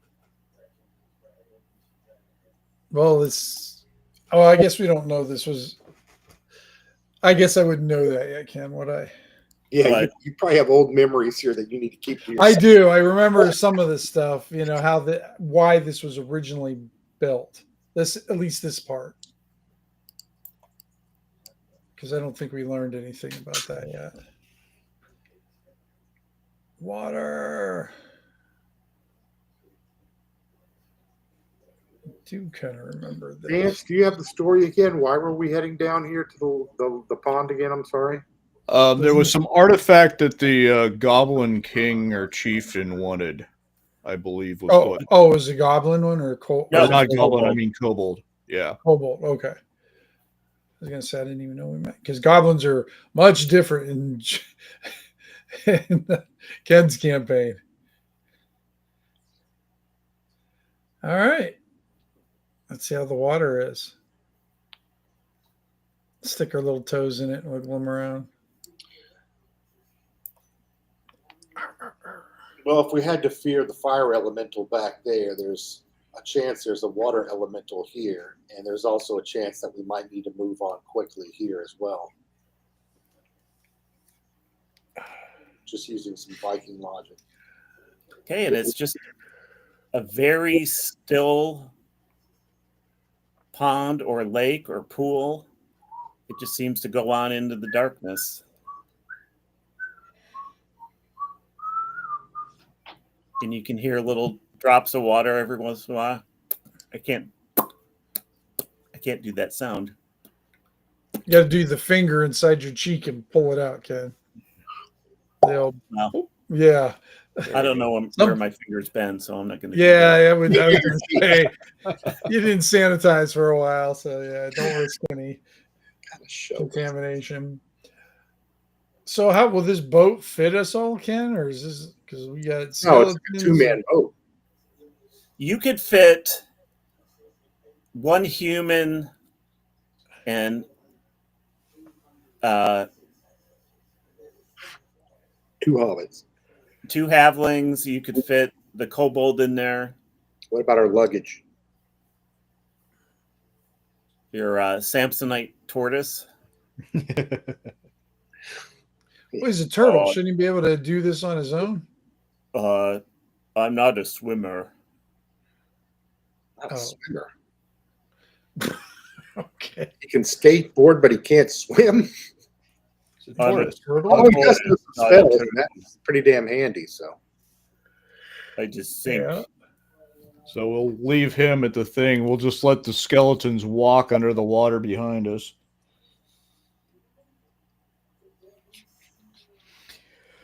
Oh, All right. hey, we still have our kobold with us, Darrymore, right? yeah, Yeah. and 2 lizard guys. Yeah, So The whole zoo. where's the artifact supposed to be, Darry Moore? Or don't you yeah. know? What's up, little man? That our king never said. He kept it secret. He just He said just said we'd it was tell at the when lake. we found it. But there's Okay. little alcoves and things like that kind of around this pond. I've never been down here though. Right. Okay. I'm just a boat hauler. Yep. And a good job you did with that. Thank you. What do we do with the lizard men? We got 2 of them, right? Yeah. I mean, Cut them loose. yeah. They're unarmed, unarmored, and broke.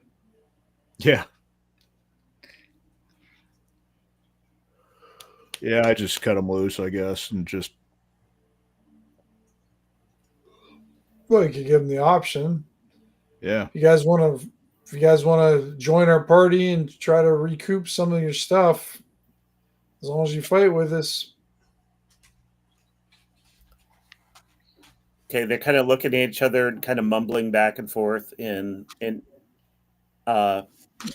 Bomb, you can tell that they're just saying, this seems foolish and dangerous, but Yeah. leaving without weapons is also pretty crazy. Yeah.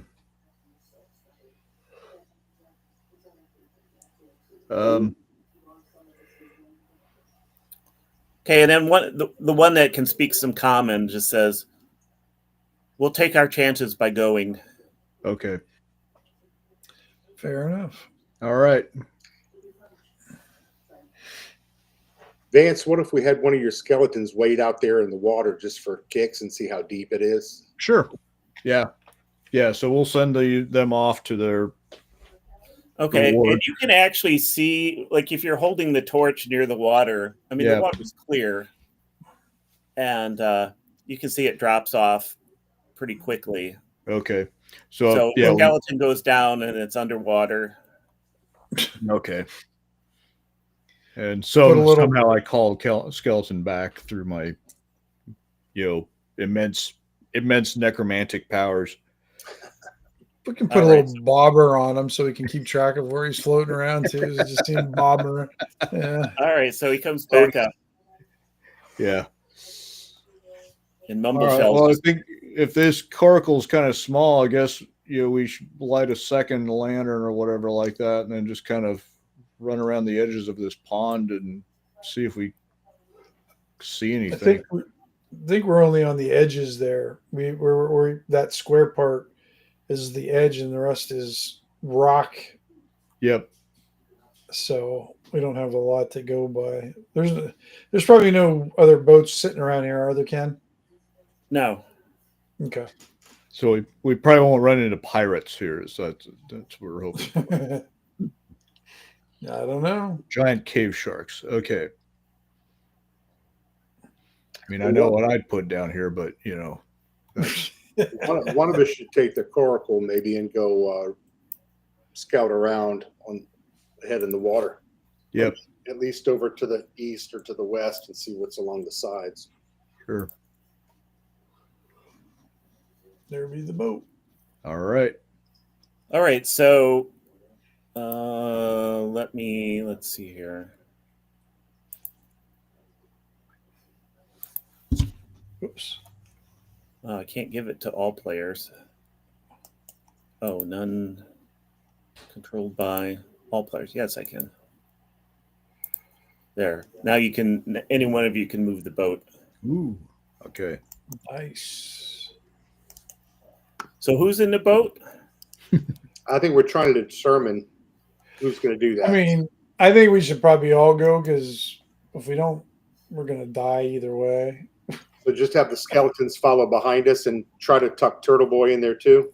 Well, what if we do this? I don't know if the boat will be able to float us, but if we fit at least us in there, and then we just have the skeletons kind of maybe hook an arm around the boat and kind of float on the outside, Sure. Or and we can walk and under we the can water right underneath us. They're not going to Yeah. drown. and we can use them, have them use them to be our propel system. They can kick their little skeleton feet and propel us. it's like the old kickboard. Yeah. There we Yeah. go.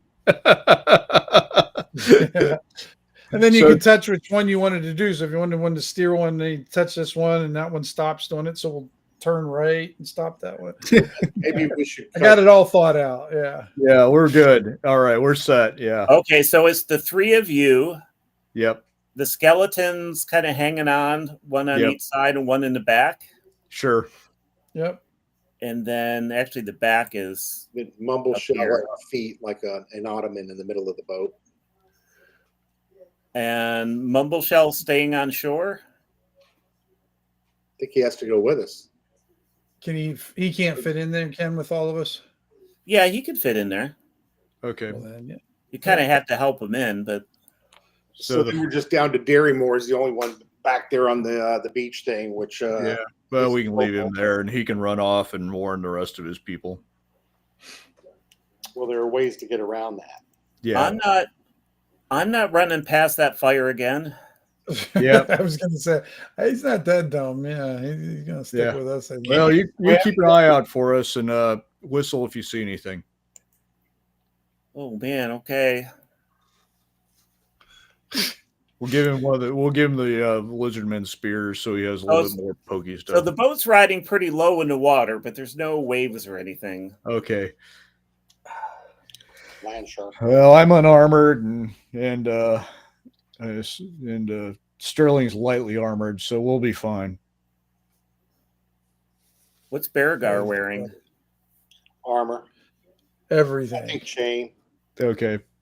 Well, you can walk on the bottom with the skeletons then. Freaking Dean. Hey, he's a sea wolf. He's a Viking. They can swim until they. Well, he's supposed to be a sea wolf, right? There's none of those at the bottom of the North Sea, huh? Yeah. All right. What am I wearing? Yeah, chain. Okay. So we're gonna swamp our boat around this.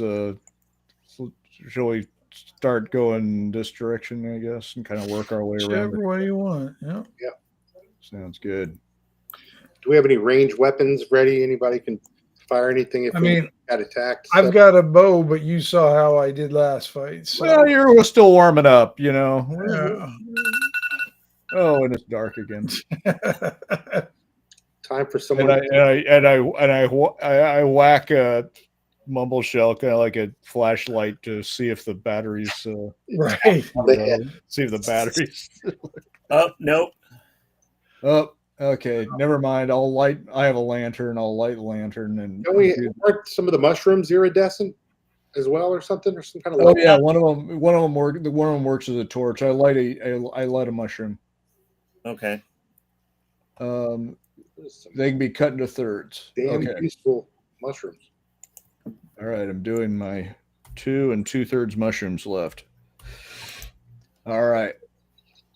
So we have a smoky mushroom torch. Champignon. Yeah, exactly. Morelling our way around the pond here. And the shiitake. No, the shiitake is the one to eat. I'm not eating any shiitake. Not down here. All right, I gotta get my scale down. So, all right, is this little notch here in front of us, right here, some sort of an alcove? No, it's just sort of it's a little alcove, but it looks like it's just a natural. Okay. So yeah, I guess we're just going to continue to work our way around said pond. Damn, this thing's bigger than the whole dungeon we've been in so far. Yeah. Oh yeah, it's a big one. think we're in the cistern under the Yeah. up top. I'm just concerned that we're on a 3-hour tour. A 3-hour Let's hope tour. the weather doesn't start getting rough. Yeah.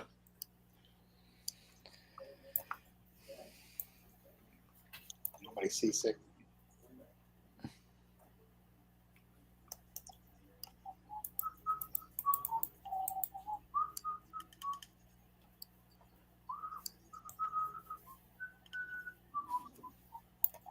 Hey, who's paddling, by the way? What is the propulsion system for this thing?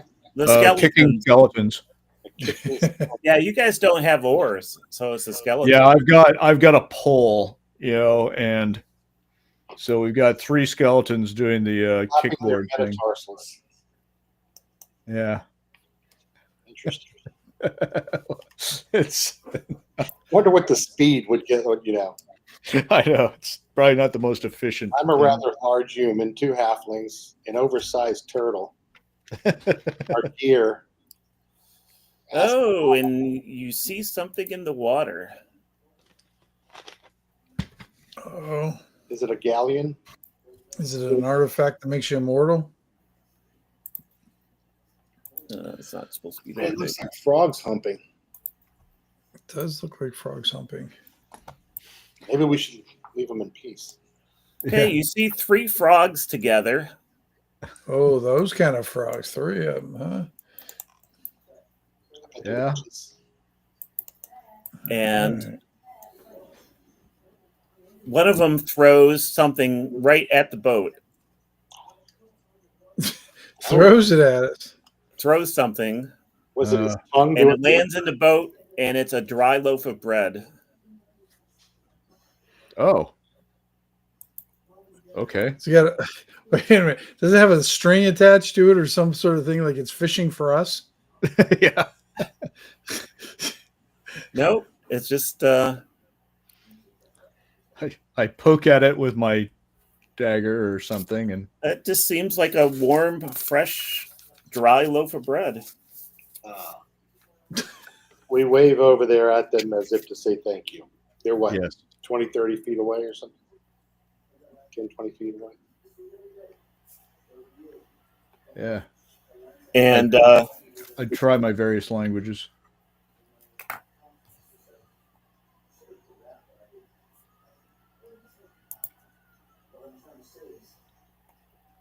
so how many of you are there's One you, 2 4 of you on the boat? Yeah. Yeah. 1, 2. Well, no. Did we get the? Is the kobold with us too, or not? No, he stayed behind. So Okay, one yeah, you, just the 2 Yeah, it's 4. the 3 of us and the tortoise. a tortoise. Okay. Beregar, make an intelligence roll with a DC of 12. So I'm just rolling a d12.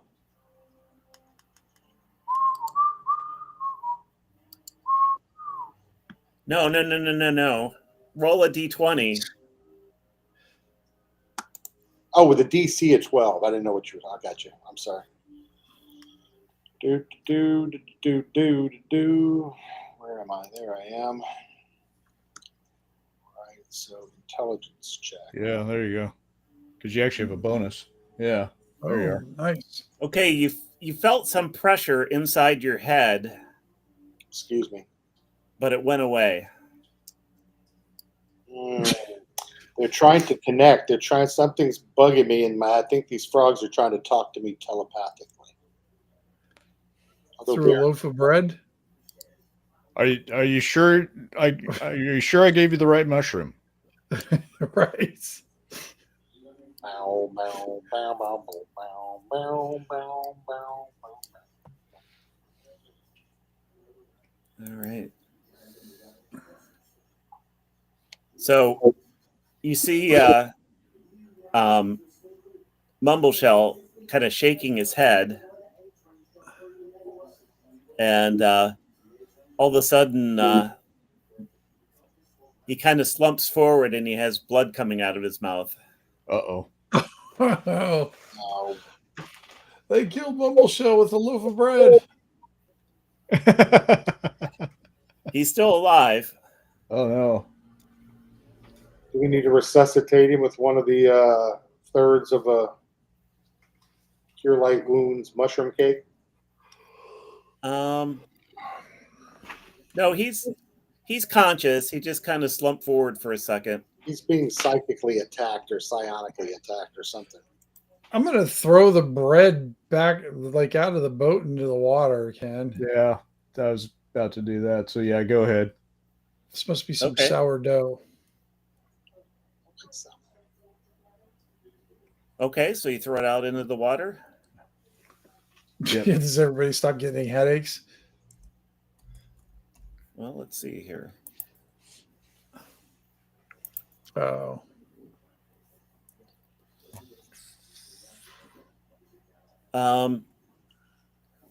Bomb, make a intelligence roll, DC 12. Oh, just short. DC 12. Oh. You got a luck point if you want to luck it. Oh yeah. Oh, lucky. Okay, otherwise you take 6 points of damage. So are you gonna? Yeah. Burn my luck. Okay, you felt this pressure inside your skull, and then it went away. What the hell is with the throwing bread and giving us migraines? Yeah. These are some mean frogs. Yeah, I'm Weird gonna fro- respond. I should respond with like, yeah, Fire. my mental trick of magic missile or something. Maybe they're yeast rolls. Maybe we're all celiacs and we're gluten free. I was gonna say, yeah, they're attacking us with gluten. Gluten bombs. Yep. You think they attack you with beer since they would have hops? Ah, there it is. Man, jeez. Now do that in the Kissinger voice. I think it would be the hops that would be getting you. Oh my god. All right. So are you doing a magic missile? Yep. Yeah, I'm mad at him. Get out of my head! Hey, Ooh. get out of my head. And there's a loud pop, and they disappear. All right. Loud pop and they disappear. The Trippin' Balls Megadungeon. Okay, is the bread still floating in the water? Yep. Okay, I'm confused. Yeah, we're gonna leave the bread though. It's obviously bad luck. It's bad. It's bread. gone. It's gone. It's obviously gone bad. So we're just going to continue our journey. Yep. Keep an eye out for frogs. Looks like we see a little bit of solid ground over to our left for a change. Yeah. Yeah, that's actually a wall. Like a. It's, I was gonna say, I think those are just walls. Yeah. Mm. Wall. This out of the way. Paddle, paddle, paddle, paddle. Paddle, paddle. Nowhere to land, huh? Nowhere anywhere yet. Yeah, is it all just sheer rock wall, or is there any like Yeah, ledges? so far it's just like sheer rock wall. Hmm. Yeah, shrink my map down again. And we're not seeing any little. So is the thing in the middle here? Does that look like another? Just an extension, or is this? Are we going to be coming around an island? Let's see what happens here. I'm actually I'm going to paddle over to the west or east here and see if this thing's an island or if it's. Tell Yui and Louie to kick it up a gear. Yep. Give us a few more horsepower. Yeah. Well, we had Evinrude in the last adventure, so we don't have him here. So. Okay, and you see what looks like a flight of steps. Ah, here we go. I meant to do that. Duh. So we tie off the boat. And does it look like we're on a little island of some sort? Well, no, it goes all the way up to the ceiling, so it's Okay. Going back up into the dungeon then. Above, probably. Well, let's check it out and see if it's the Absolutely. Treasure of Sierra Madre or something at least. We don't need those stinking badges.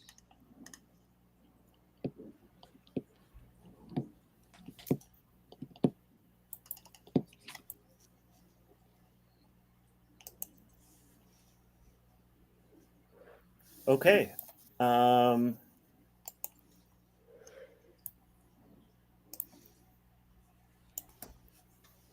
So we're going to land here and So steps going up, and then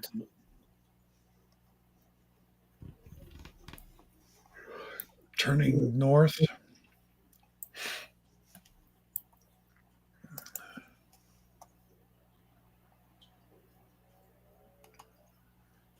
Yeah, we'll just go to the corner here and see what it looks like.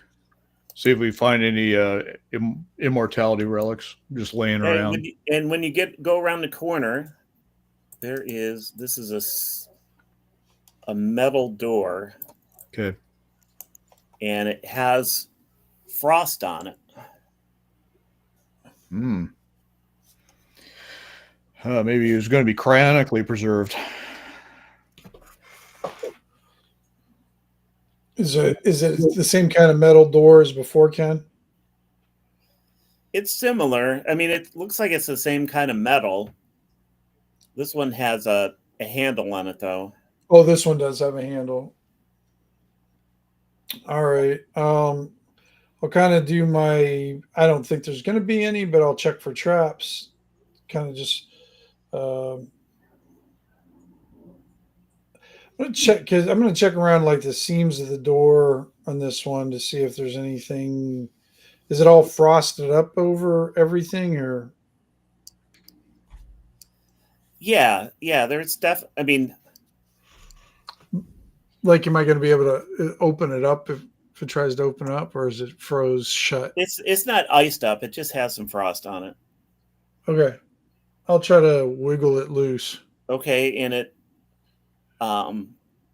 opens toward you, but as you start to pull it towards you, you hear this rushing wind sound towards the crack that you've opened in the doorway, and then the door gets pulled out of your hand and closed. Okay, so we found the air part of it. So what are we doing for light up there? We had we have a lantern. Oh, the lantern is what we're using. Yeah, is that protected from a lot of wind, Ken? Or is wind going to blow there? No, we have one of the mushroom torches. Oh, okay. Oh, those just illuminate then, guys? I don't know what they do. Yeah, I don't know exactly how they work. No, they burn. Are they like a? They just burn like a regular torch. Okay, I didn't know if it was like a party glow stick that people got, and we have a foam party and No, it's a very fibrous mushroom, so it's it's kind of oily, so it's similar to a torch. Okay. How resistant is this thing going to be to wind? Well, let's find out. All right, we'll open up the door again and see if the torch blows out. Okay, who's pulling on the door? I'll do it again since I'm standing there. Okay, so as die in front of the door, behind the door. As you start pulling the door open, you can feel like there's something as you open and you hear that wind sound. Mm-hmm. You feel like you're being pulled into the opening you've created, but then the door gets pulled out of your hand and closes. Again, huh? It's like I can't hold on to this damn thing. You want Beauregard to try it? Yeah. Might as well, because you're stronger than I am. All right, so Beauregard gets up there and it's got his axe and his shield, and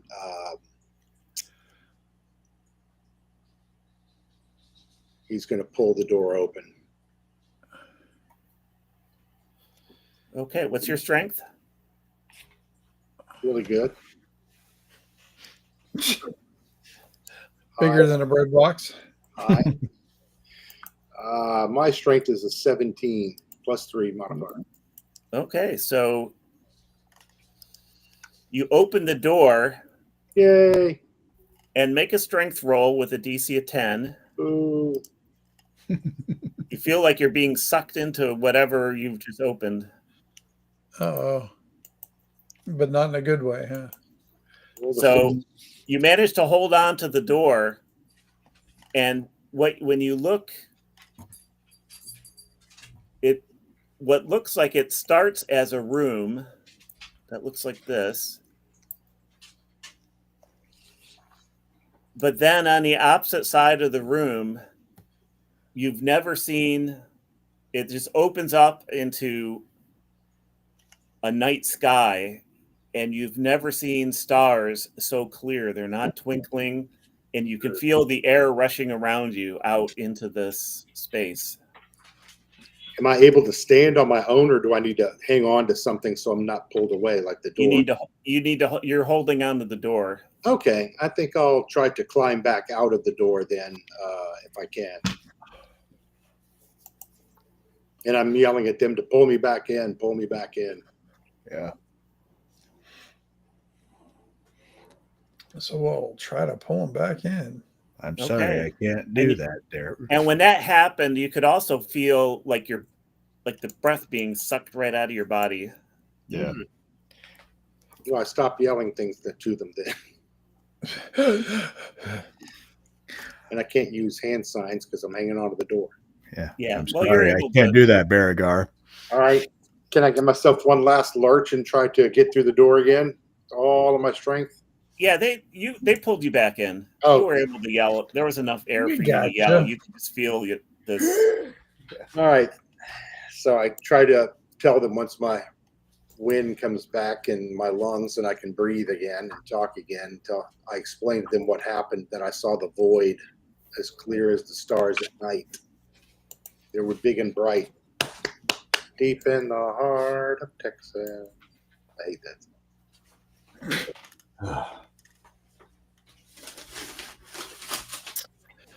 Huh.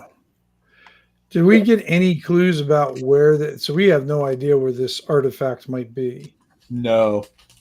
No You're clue. like, go to the lake, find the artifact, but I'm not telling you where it is. Well, the bread throwing frogs weren't much help. They couldn't. Yeah, so we'll leave this as a interesting curiosity, I guess. Yeah. Shall we load back up and then at least circumnavigate this little pillar and then go back to our edge? We all want to all fly into the portal and we can go into the void and see what's happening out there today. Yeah, sure. Seems like a good place to keep something immortal at, but maybe when we get done with this one, we have to do more. But the losing my breath and it's sucking the air out of my lungs part kind of scared me a little. Yeah, but just a little. Sort of have that. What was that Schwarzenegger movie on Mars? The Philip King. Total Recall. Yeah, Total Recall. Yeah. So we confirm this is kind of a little island kind of structure. We don't see anything around it. Okay. I think paddle back to kind of where we were on the far wall over here, and then continue our journey. I think we have our answer.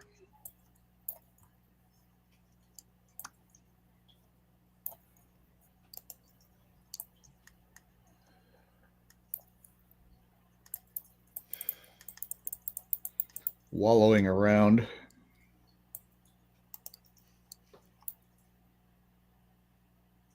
Ooh. Go up to this little inlet. What do we see? Uh-oh, Vance seems excited about that little inlet. A little Inuit. Uh-oh, we got landfall. Yay. So we'll kick the 3 Evinrude boys up to here and beach, make landfall, Hey, it's just a little space. have lunch. You see some Little remnants of these blue ants that are about 3 feet long. Oh yes. Yeah. They're Blue sort of, ants. Of course, Really? you want to have a picnic and there's ants. All right. There's always ants. That'll ruin any picnic, especially So- 3-footers. yep, they're Back in the dead, and Back in the boat. they're dried out. They've been there. Looks like they've been there for a while. Oh, okay. Oh, So, dead desiccated ants. kind of look around to see if there's anything that kills ants floating around here. No, Just one of us. them. When you look closer, you notice that there's 3 of them, and each Yep. head has a like exploded outward, like something burst out from inside the head. Okay. The frogs got to them with their Yeah, apparently so. horse.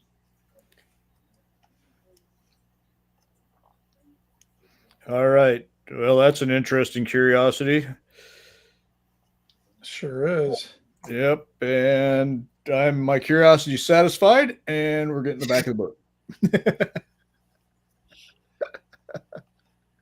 It's like I'm out of here.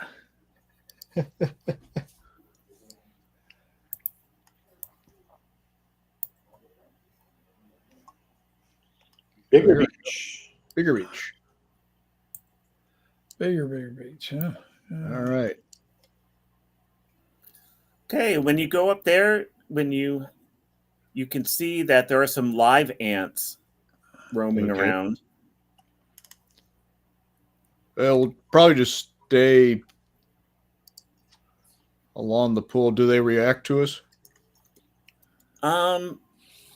No, but you do see that there are 2 larger ones over here.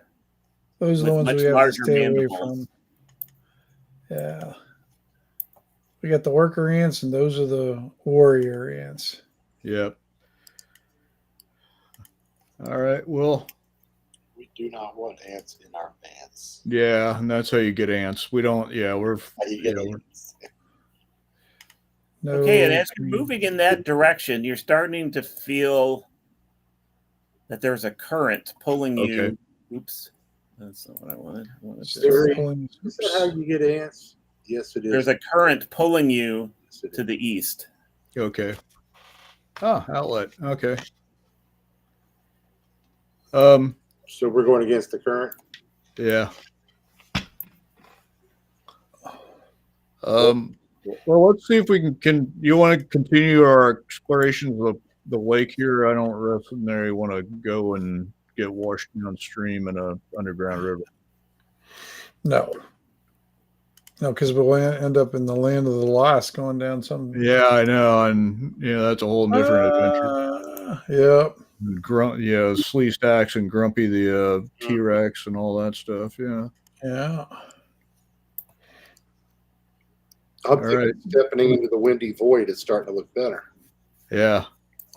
Oh, it looks like we got a landfall over there too. With, Ooh. Yeah. bears.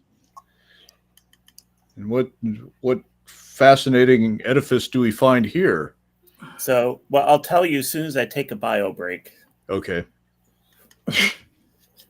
Sounds good. I'm not getting up or anything. I'm just Just gonna do it right there.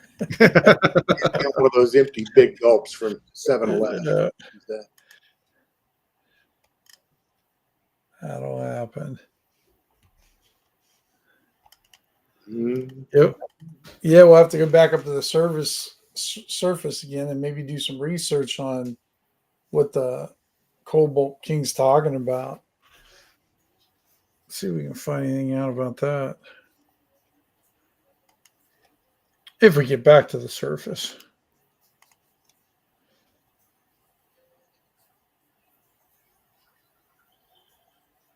Better with bacon. Grows. We got negative space. Chubby in there.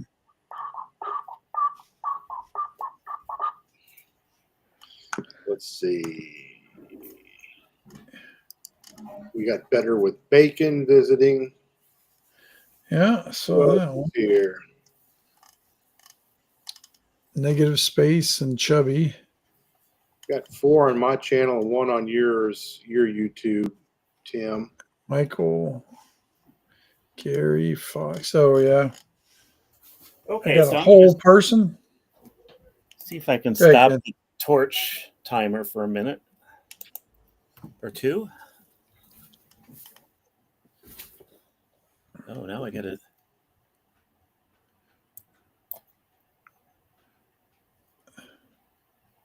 zoom in here.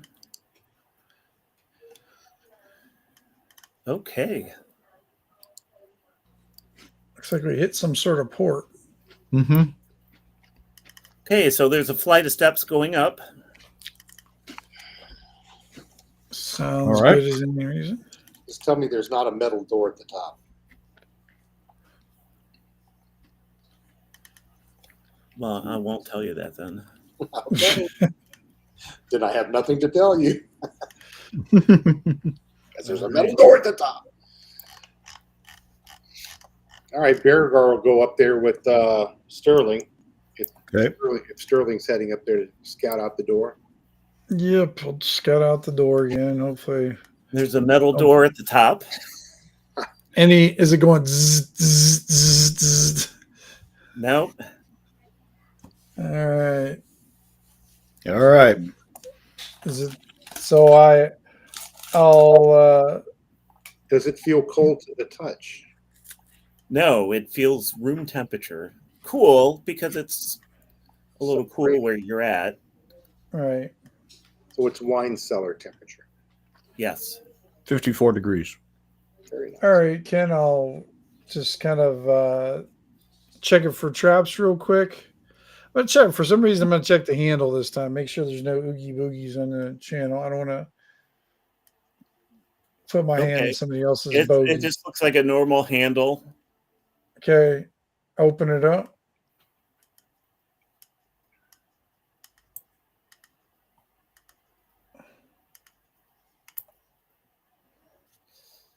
Oops. A little too much. Are we at the United Nations? It looks like a big globe. Mm-hmm. It is a big globe. Mm.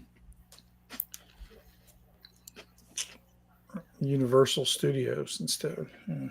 Unfortunately, the Montport world is flat. A small world after all. Yeah. Well, this is too big to put in the boat, so I guess that's not what we're looking for. So that's actually a big globe in front of us? Yeah. Is it floating, turning, or is it mounted on the floor? What is it? It's We just need mounted on the floor No, on a okay. dais. Is it like made of metal, wood, or hologram? Looks like it's made out of stone, but it's been painted. Oh, Okay. Does it have, is it labeled? Is it anywhere we would recognize or? Nothing looks familiar on it, and there's no writing or symbols or anything like that. Okay. Well, that's not the artifact because we can't. Maybe we might not be able to get down the tunnel, and even if we did, it ain't going in the boat, or we're all going to have to be in the water pushing it. Exactly.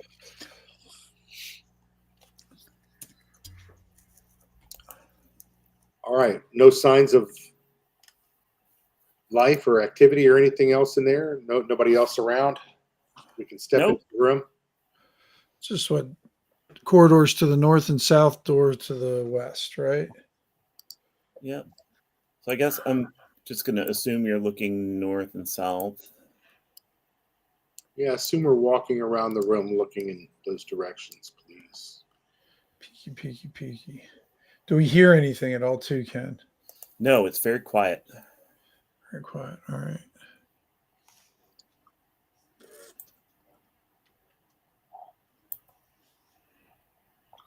Did we bring Mumble Shell up here? We want to hide the boat, go explore. Yeah, I imagine pulling the boat up, far enough on shore, it doesn't accidentally wander off. Okay. And then we need Huey, Dewey, and Louie probably with us too. Yeah. Yeah.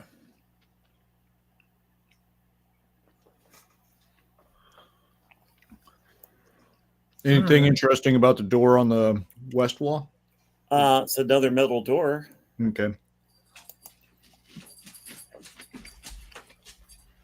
Warm, cool, Same. roaring fire. Okay.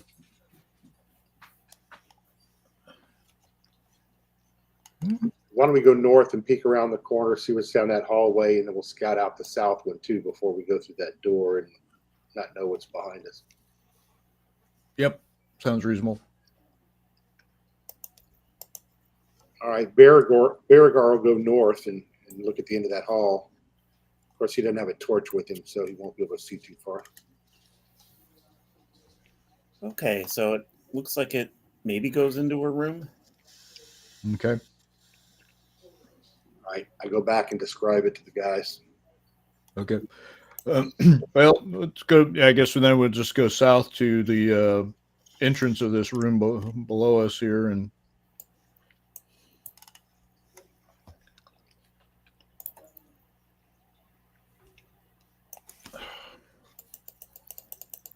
I gotta find the.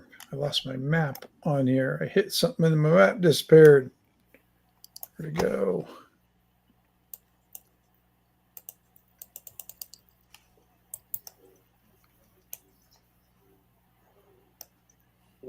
Well, nothing waiting for us immediately on either flank.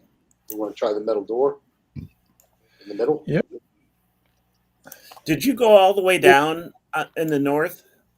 Well, I only went around that corner because yeah, he I went to the was corner just by basically. myself, and I didn't have the torch, so I probably Okay. couldn't go too far.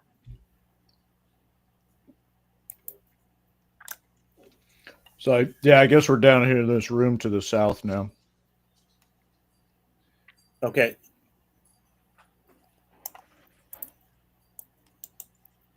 Which room? Vance, ping it.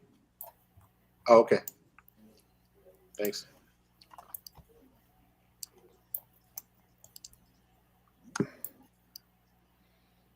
Yeah, just looking for either life extending artifacts or maybe that little control box thing that we were supposed to find initially.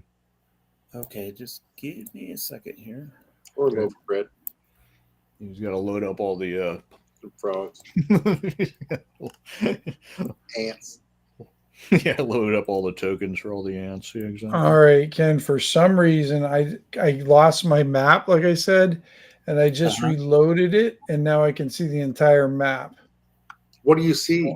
Tell us, Tim. Everything. I'm trying not to look. I'm resetting it again, but yeah, it lost all the shadow of war on it. How did that happen? I don't know. Like I said, I got lost on the map and I couldn't find myself, but that was because the whole map was black. But now it's back to normal. Now I can just see what I'm supposed to see. But the last time I redid it, saw the whole, revealed the whole map. Maybe the mushrooms gave you a moment of divine insight. Clarity. Yeah. It was weird. Where is our dog at? We didn't bring that with us, did we? We need our party dog. Wait, the party pog. It's at the end of there. Oh, the pog. I said the frog.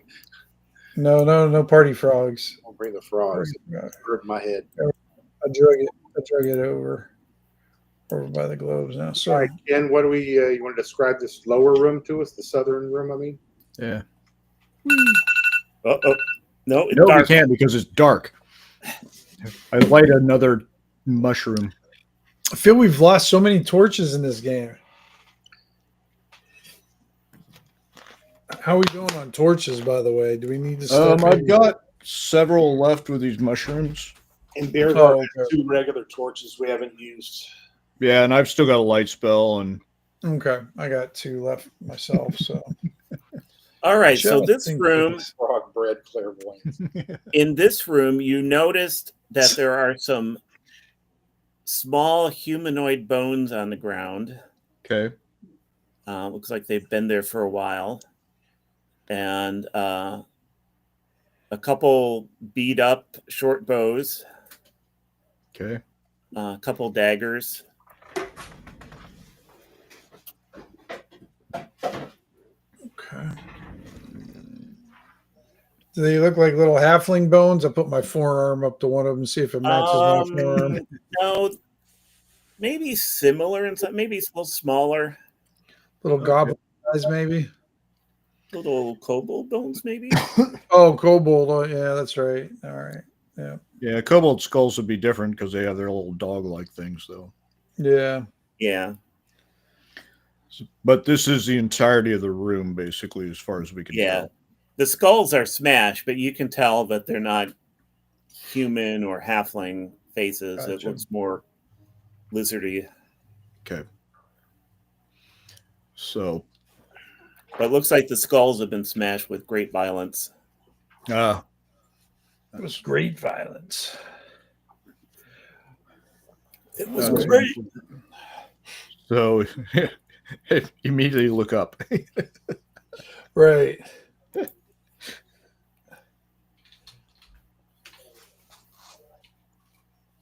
And we don't have any reference to the globe. Does the globe look like anything? Not that we would know, probably can, but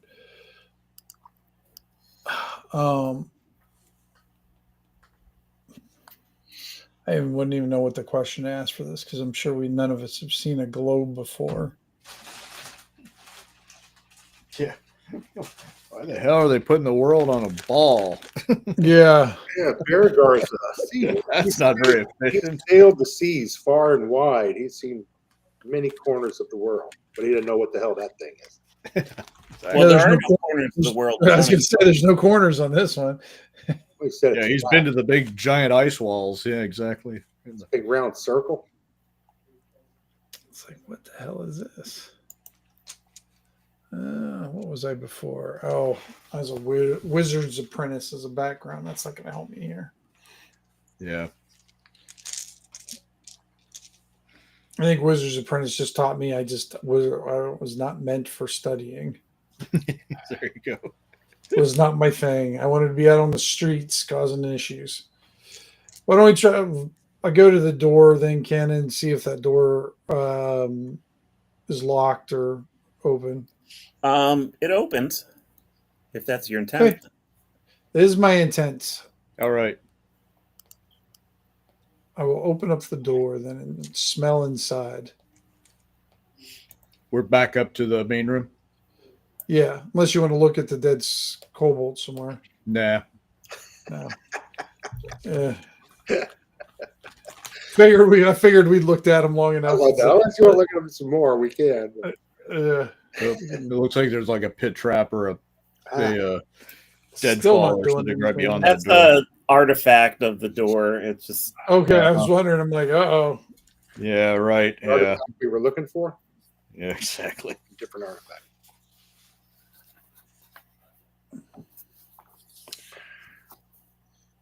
Head on through to the other side. And then while we're going, Ken, we'll just listen, for any noises or smell. okay. for any If you're smell. walking that way, you can hear this. Is it something we can recognize? No, it's not. No. That must be giant ant. Okay.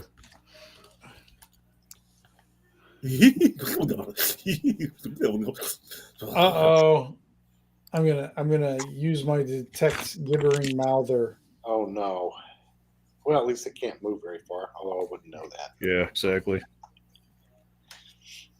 That's what I think. It's gonna be. So Ken, before we go up any further, I'm gonna take. I've got some candles, and what I'll do is I'll light them off one of the torches and stuff. Get some candle wax, let it melt a little bit, and then put some in my ears. No reason. And I just look at the other guys, like hold up the candle if they want some. Oh, I will. I will prepare in case we need something to make it quiet. You put your Beats headphones on just in case. Yeah, exactly. All right. I will follow their lead. I don't know why, but I'll follow their lead. Bubble gum in the ears. Yep. Go forward, Ken. I think I've got. Oh, I'm sorry, I'm blocking the whole screen. I'm looking at my screen over here, anyways. Too. Yeah. I've got oil flasks. I'm gonna get some oil ready in case we need to burn something. I don't have any oil. I never bought any. I've got one flask left, I've got 2 oil flasks. but I've got other. I'm going to use my innate burning skills first.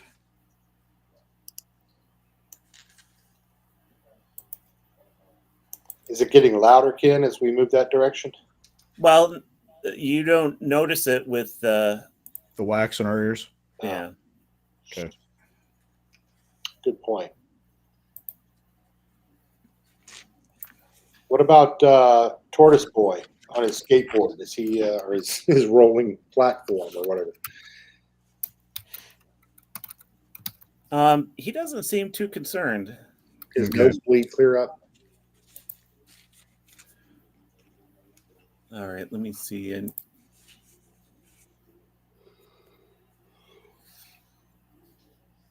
I did not. Oh crap! I did not expect you to be here.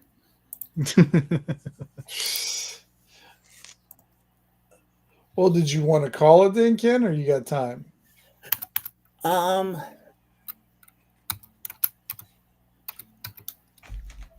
Let me just.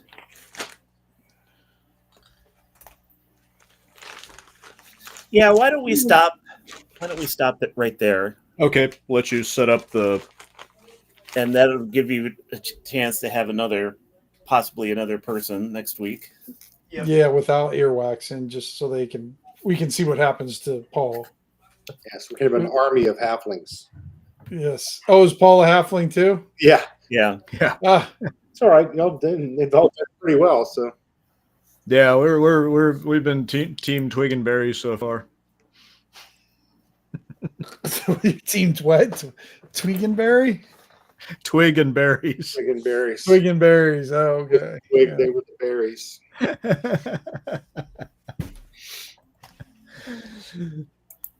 So yeah, we'll let's go ahead and pause here and Paul. Make a Hopefully, note Paul's of- doing okay. yeah, he didn't So pop in. you to say guys- hi, so. You guys covered a lot of ground and water today. Yeah, We did. A lot of ground and water.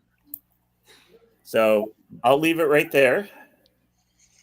All right. Well, before we check off, I just wanted to thank everybody for watching who was following along. And if any of you are still there, did any of you do Western Reaches and get your Curse Scroll number 4 today emailed out? Anybody get it? Michael or Bacon or anybody else? I got my copy yesterday. Comments. Yeah, I got one today and started looking through it. Yeah. yeah. I wasn't a big download. fan of the Basilisk Warrior.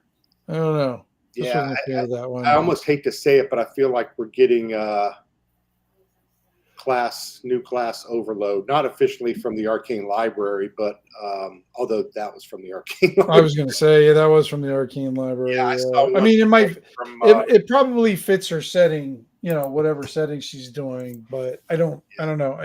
I don't see that one making it into my game. At least. yeah, there's third-party stuff that's. And I know you don't have to use it, and a lot of it I'm Right. not. A lot of odd and in classes that feel just like 5e, feat-ridden Right.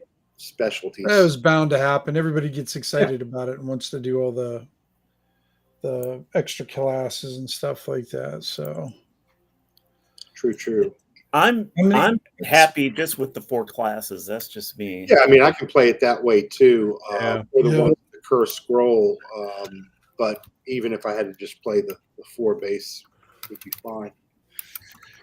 But I mean, I do like the assassin class, that whatever it's called. Razgodai, yeah. Yeah, and what's it called? Razgodai is a Oh, yeah. desert scroll, and you also have the pit Yep. fire, and then and even though Montport's not within 1,000 miles of the sea, the Sea Wolf class is pretty cool. Mhm. I think Oh, it's yeah. interesting when they can. I mean, the challenge is making the class so it's interesting, but that it's still simple and not overpowered. And it's culturally like, I like classes that kind of fit the culture too. So that's why I like it. So Yeah, a so lot of these. Michael's did the T-shirt instead of Sting. I should get a Stingbat T-shirt. I don't have one of those. Yeah, a lot of these classes feel like they could just be NPC types or something, and Yeah. be more useful in an adventure than somebody actually playing it. Right. But that's up to personal taste, I guess. Well, and if it's a West Marches campaign too, that's got a whole different feel for it, anyways. So, you play it. I don't know how like the philosophy is that she's going to be presenting it as, but I mean, I know in historical West Marches campaign, you can only you're only supposed to play like 2 weeks in a row, and then allow others to, or 2 sessions in a row, and then other people have to plan it and do it, and yeah, it's just, I don't know. I've never gotten a West Marches campaign that I enjoyed. Yeah, I saw one of her videos before the Kickstarter went out, and she was talking all about the West Marches style and competing adventuring groups and all that kind of, almost a Bronstein kind of thing. But she did mention there were going to be new hex travel rules specifically that would kind of replace what are currently in the core rule book, or at least build on to them. So not sure. Yeah, she'd have to for that. Yeah, for that kind of thing. Yeah, but for me personally, I'm not interested in playing that at all. I'm not in competing adventuring group, and it's fine if it is your thing. It's just not my thing. I'm more like the unique group of individuals brought together for a purpose, going to do a thing. The Tolkien Fellowship of the Ring, they didn't do that for a job. It wasn't their career choices. I mean, Aragorn was around, right, as a ranger, but I can't imagine any kind of feudal medieval setting where you have professional adventurers, unless they're just mercenaries. That would be professional adventurers. Although I guess you could have some priests and wandering monks and things and friars who go from place to place. So I probably don't know what the hell I'm talking about. It just depends on what you want to play, really. Right.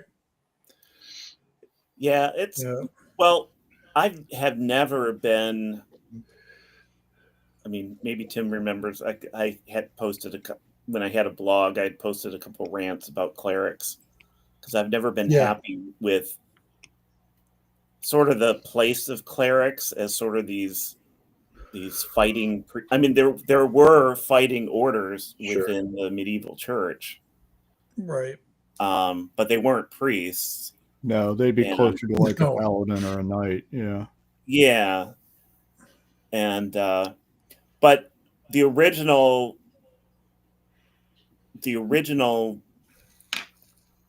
OD&D, the cleric was thought of as a knight, not as a priest.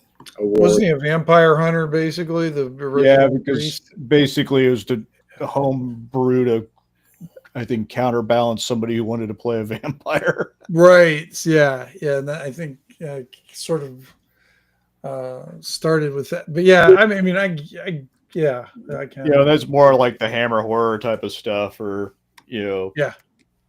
But they were more. I mean, more of a militant order, horror. And then when the paladins were brought in, then it's like, well, now we gotta you have two very similar character classes that are trying to draw on the same, the same semi-historical basis. Right. There's nothing historical at all about a paladin other than Roland and a handful of guys fighting for Charlemagne, and they use the term paladin. But as far as all the magical crap and all that, and calling celestial beasts, you can tell I don't like paladins. it's a very, very specific mythical archetype, Yeah. I guess, taken from what, Galahad or Percival in Something, Arthurian, Sure. but they're very popular with the folks who are worried about their build, their build, their character build, and all that. And I know all of us are more like, just give me a fighter, give me a cleric, give me a wizard, Yeah. But for the types that want to build that 5e type character, they're very, very popular because they're powerful, can do so many different things. Yeah.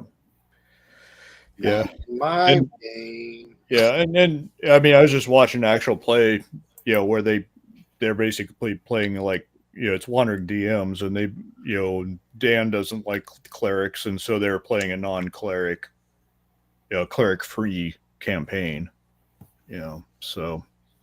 Yeah, I think in my personal choice, in my settings, I have priests that are just priests. They don't have any magical powers or anything. They're just men for, that's different than a cleric. You also have clerics who can spell cast and all that. And then you guys already know, because of the zine, that I like basically knights that can do knightly things, but they're not spellcasters, and they don't have magical horses or unicorns and things. But I guess you can mix all those up. Now, there is a paladin class too that got released, and I downloaded that. I haven't looked through it yet. I haven't really looked at it either. Testing. That's the one that Kelsey released? Yeah. Yes, sir. Yeah, that's the one I think she did a live for that one, and I watched her kind of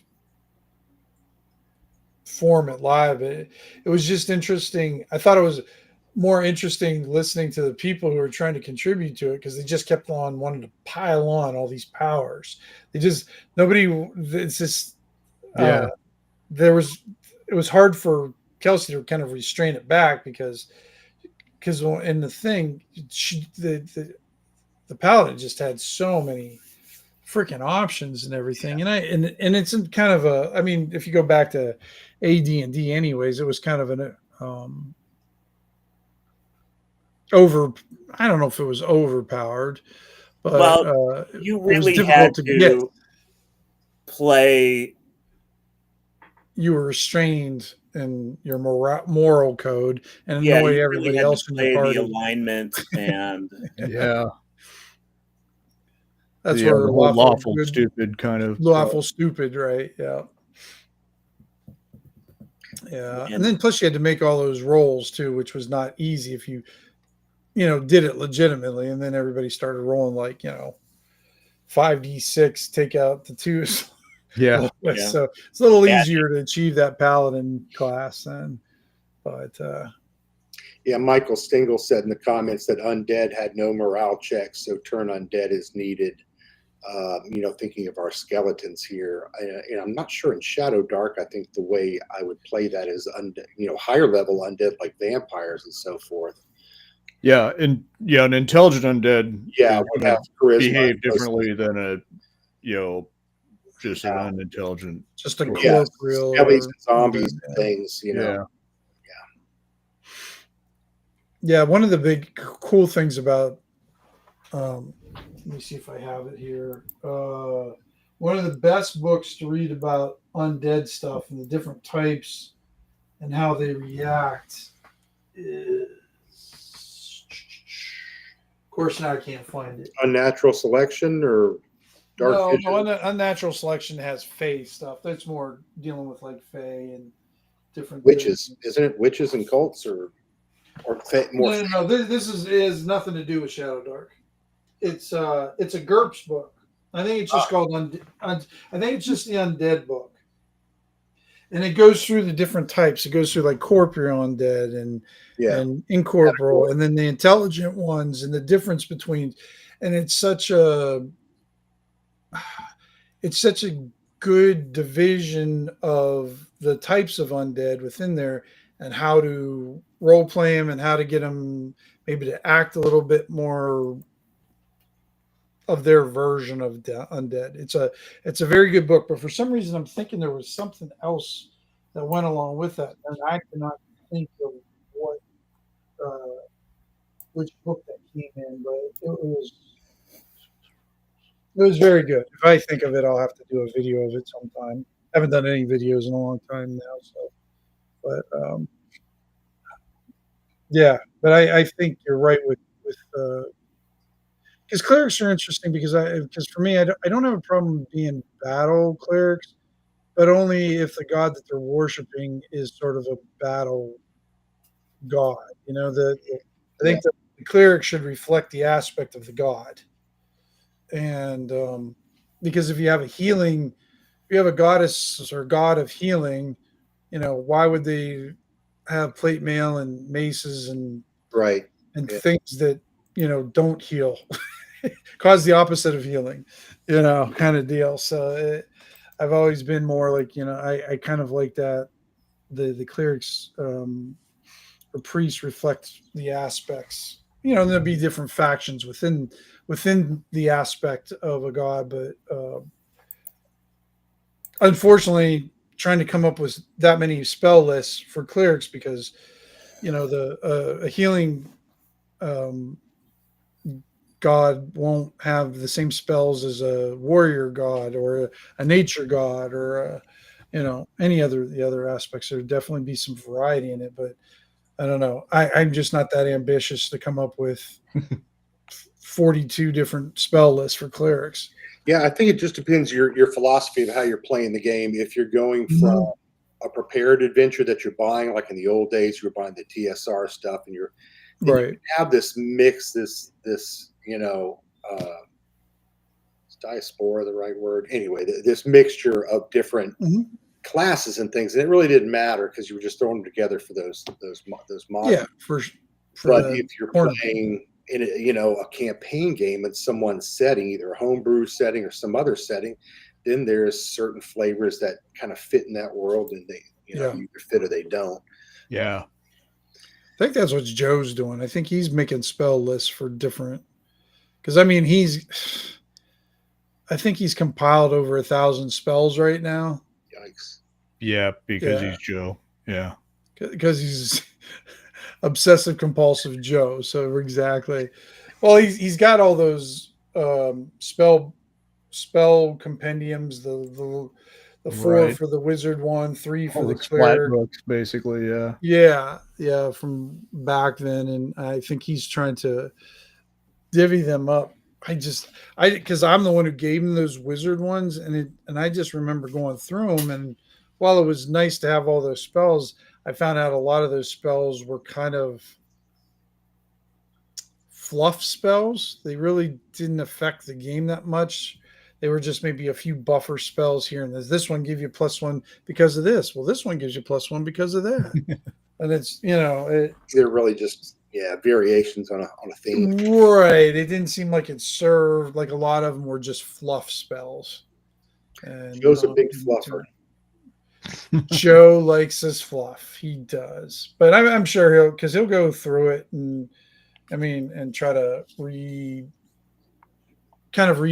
it for his own game. I'm kind of curious how he does with that because when he gets focused on something, I'm sure he'll do a decent job of it. Except the problem with Joe is he gets hyper obsessed with something, and then it goes from 1,000 miles an hour to 0. Yeah. So it's hard to maintain that momentum with that. So hopefully he gets back on it and finishes it because I'm kind of curious to see what his different spell lists look like. I just know second edition because he's kind of basing it on that is just. Ken, did you run a spellcaster in his second edition game? No, I was a fighter. What about you, Vance? Did you run second edition? No, I was a fighter as well. Yeah, I was a mage, and now it was the spells in second edition are very particular and there's a lot to it. It's not like Shadowdark where you got a sentence and a half. It took him a sentence and a half just to describe what sphere that it forms when you get it cast and how it interacts with the wall, and make sure you take out your compass and make sure you can see. I was like, oh my god, some of them spells, like the one spell I had was like a half a page, and it was like a 6 font. And just trying to remember all the particular spell. Especially the higher the spell, the higher the level of the spell, the more complicated they became. And I'm like, I just want to cast, I don't remember what it was, the equivalent of a fireball or something like that, or a lightning bolt or something. And I had to learn calculus before I could Yeah, cast. or at least trigonometry. Yeah. Yeah, if the spells are a little too, or lacking of imagination for you in Shadowdark, you could look at Chubby's. I think it's the PC companion where he has those catalysts in there, and he has Yeah, those are fun. the ingredients, and you could, without overdoing it, you could have, okay, I know I have these spells. Oh, then I need to find some of this to use with that, and it might enhance the effects or one way or another if you wanted to, material components and things like that. Yeah, that's what I love having it, because I've had those in my games forever. Like, you find herbs or whatever, and it's not a big boost, but it's just something to kind of give you that little bit of, if you cast a spell with these red berries, this healing spell with the red berries, or make a healing, but it might give you +1 to your roll, or +1 to the total of your hero spell, or something like that. But it's nice having natural elements as a treasure form or a useful component to your game. So Yeah, or with have his to with that, hire that stuff. what's that? Or even, if you're back in the town, but the magic user has to go find that stuff and Yep. little side adventures and things for one night. Even if it's one player, you could have fun with that. Yeah, absolutely. I got lazy over the weekend. I started writing up some notes for a video I've been wanting to do for a long time, a discussion on languages. Because my feeling is that's one of the weakest things in all of role playing, and it always has been, is that we've always hand waved languages with common.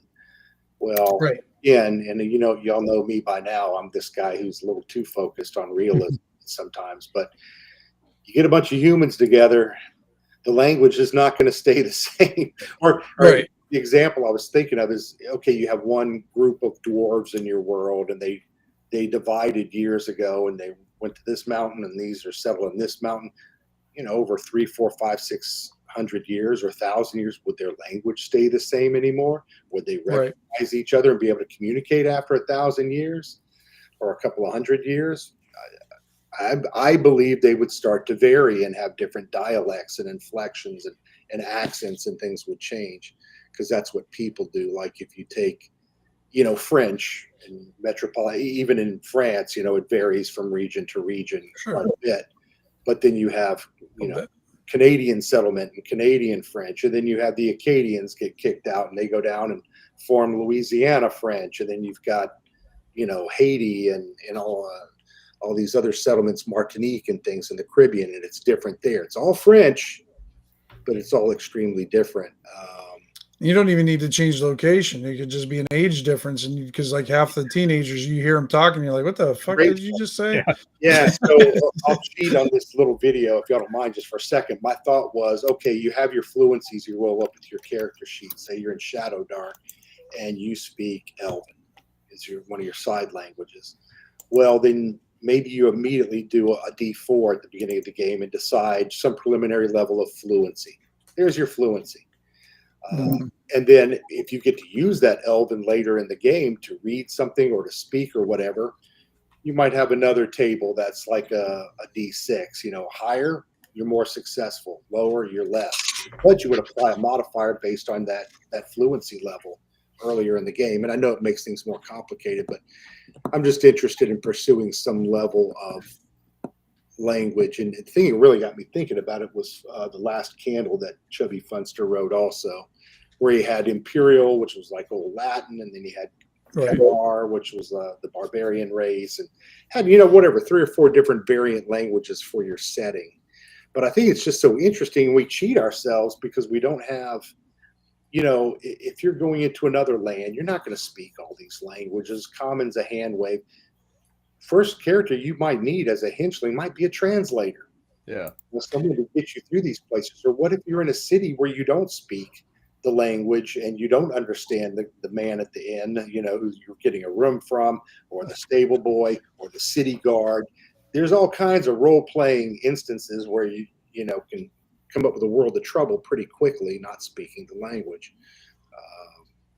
And I know everybody wouldn't want to do that. It might not be your thing either, and that's cool. But I want to play with that in a video, and if y'all are interested, let me know. It might be a fun thing to kick around, and might be good to get Chubby in on that one too, and ask him what he thinks. I don't know if have you guys ever seen any other systems that have any unique ideas for language or handling it? Because I mean, every system I know basically hand waves it. Yeah, I'm sure there are. Yeah, I just dropped you that link in the private chat from Prismatic Wasteland because they just posted a thing on, basically exactly what you're saying, and kind of a kind of an explanation of why it would be in a game world situation, but it's I think you'll find it interesting. No, thank you. I appreciate that. Yeah, it's discussing some of these things. Well, there's a great example to have Shogun, the series, the redone series that came out, whatever. Yeah, I think he references. I think he's got Shogun as a reference, and with the there's somebody here speaking a European language, it's not yours, and there's still a translator. Yeah. Michael Stengel says he has some information from the Hero system, which dealt with language. Yeah, Michael, you have my email. Send me something if you have that. I'd love to see that. Anyway, might be something worth toying with and throwing up on a blog or my blog or something. So people think. Oh, absolutely. Yeah, it's always fun to explore those different aspects of it. With The Last Candle, I remember when I was running it, because it was a one shot, I kind of had to hand wave the languages. Yeah. For it, just because at the time it didn't push.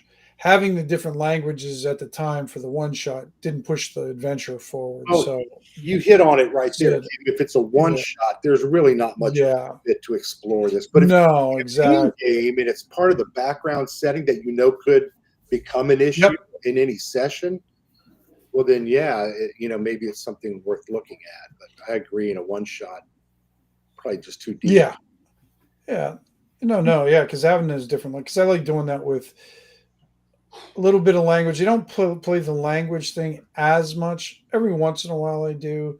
Most of the time I'll just say, this is ancient Elvish or some different empires. Yeah, but I think it's like that. Just because you have Elvish on your character sheet means in any instance it's just okay. Well then, you can read anything. Right. You can. Well, that's all Elvish. There's different types of Elvish and all that. And what was without writing a whole background on your character, what was their familiarity or their exposure?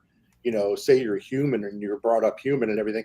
How often were you hanging out with goblins, for Christ's sakes, that know how goblins, are you fluent or you just know a few words? And that's where I thought maybe some simple tier, maybe the die 4 with fluency. Yeah, I remember seeing some blog posts like 10 years ago, probably on that, same thing, playing the thought experiment of why, these particular races knew these new goblin or new whatever is like, are you trading with them? Are they an ancient enemy? Right. Are they whatever? What's the justification for the fact that all the dwarves know this, or tend to know this or whatever? Well, I understand the affinity for languages with a magic user or even a priest. And I mean cleric, but when I say priest is in Shadowdark. Right. But it seems like something they might have exposure to and study, but just because they studied it and all that doesn't mean they're necessarily fluent in it. And some people can read it, but not speak it, and the vice versa. Some people can speak it, but they can't read it. So that was an interesting aspect of Joe's thing, because those were two different skills. So he had proficiencies, and if you wanted a language, it was separated into written and spoken. And I'm like, okay, I can understand that. Like, because I know back in the day, I used to, not a lot, but I used to study some of the texts that I used to read in Latin for the original thing. Didn't mean I was good at it, but I was trying to pick up on it. But could I read it? No, I had no idea. I could make the noises that the letters tried to show me, but I knew I wasn't doing it well. But I could read it enough that I could understand it, but I couldn't speak it. Yeah, I try to do the same thing. I try to take what I know from. I took some German in college. That was a bad idea. But I'd taken French in high school. Then I went back to French in college. It was like, okay, this is much better. I should have started here. And you did that too, Ken, didn't you? You learned how to Oh, do I like had Latin and Greek. I or something learned like that? Greek and Hebrew. Yeah. I learned to read German, and I could figure out Latin with a little bit of time and a lexicon. Right. That's what I was doing, a lot of lexicon. Yeah, I would have. I mean, I was working on at one point in my life, I was working on a second. I have a Master of Divinity, but I was working on a master's degree in theology. That was an academic Right. degree, where the Master of Divinity is a 4-year degree, but it's a professional degree like a JD. And but the other master's I was working on was a academic degree, and I passed my Greek test, and then I had to pass either German or Latin, and I was working on German. Okay. And then I was going to work on a doctorate in theology, which, I mean, the core languages for that are Hebrew, Greek, German, Latin, and then you pick another modern language. Yeah, I was reading along those lines. I was reading this thing on the Crusades, and they were talking about the term. So some of the older Crusade history books I have, they talk about the Latins, right? They refer to them as the Latins or the Franks. And then, what was this Frankish? Was it the same as French? Well, what they're talking about is because of trading and the Crusades and the pilgrimages and naval power at that time in the Mediterranean, the sailors and the merchants and the traders, they all spoke this pidgin language, which was heavily Italian at first. And then it started bringing in French and some Spanish, but it also had Turkish and Arabic, So they had this pidgin language they were speaking all over the Mediterranean at that time through the first couple of Crusades, and it evolved over the years. But, how do we do that in a game? How do we, maybe that is common. I don't know. And do you want to learn how to call somebody an asshole in 7 languages, or do you want to be able to just chop them in the head with an axe? That's depending on what the it depends on the kind of game. Like what we're doing tonight, we're playing an ongoing mega dungeon. Language isn't such a big thing, but if you're doing a campaign and you're in towns and you're trying to build a domain and those kind of things, I find it very interesting, but I don't know that there's a magic answer out there in role playing for. System for actually doing the that. same, a very similar thing in terms of overland travel. People didn't have maps. The maps were really rare. Yeah, and they weren't accurate. They were more like point crawls for us, right? They were abstracts of this is and that. And so when people traveled, they hired local guides, and that was a common, or at least and I mean, there were people who maybe did other things as well, laborers and whatever, but they were also people were hired to be guides. Like that was a big thing on the Silk Road, because it wasn't just one road, and it wasn't necessarily easy to figure out which way you were supposed to go. And that would be true in a lot of Europe as well. They were just,